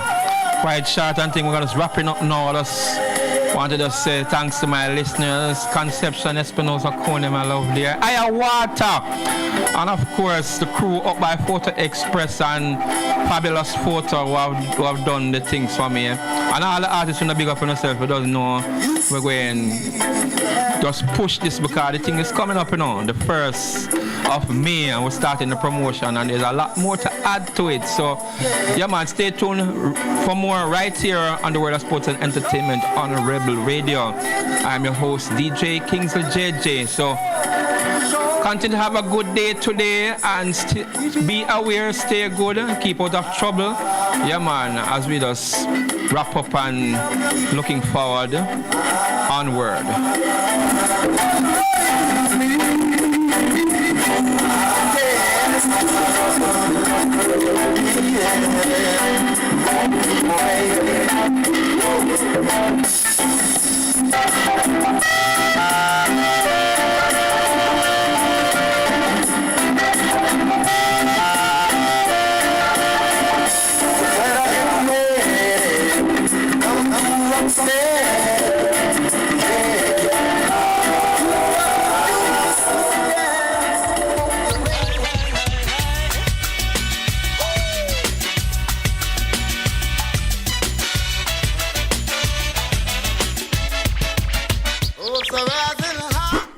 It's the Everybody Sale at New Budget Supplies. Do-it-yourself professionals and contractors. This is the sale for you. Lumber, steel, dress and form ply, water tanks, pumps, PVC pipes and fittings, toilets, bathtubs, vanities and basins, windows, paint, doors, floor and wall tiles, thin sets and grout. Up to 20% off selected items. 195 Hagleyburg Road. Telephone 923-4560. New Budget Supplies. Always the best prices. Tools, Hardware and Supplies is turning up the heat this summer with their super saving summer sale. Prices are slashed on everything you need to fix up your home. Beautiful tiles, sleek doors, top quality windows, modern sanitary ware, exclusive flooring and more. At Tools, Hardware and Supplies, we have you covered for the summer. So come visit us at 279 Spanish Town Road, 4 South Camp Road, 8 Red Hills Road, or online at toolsja.com. Tools! The Lion King of Hard News.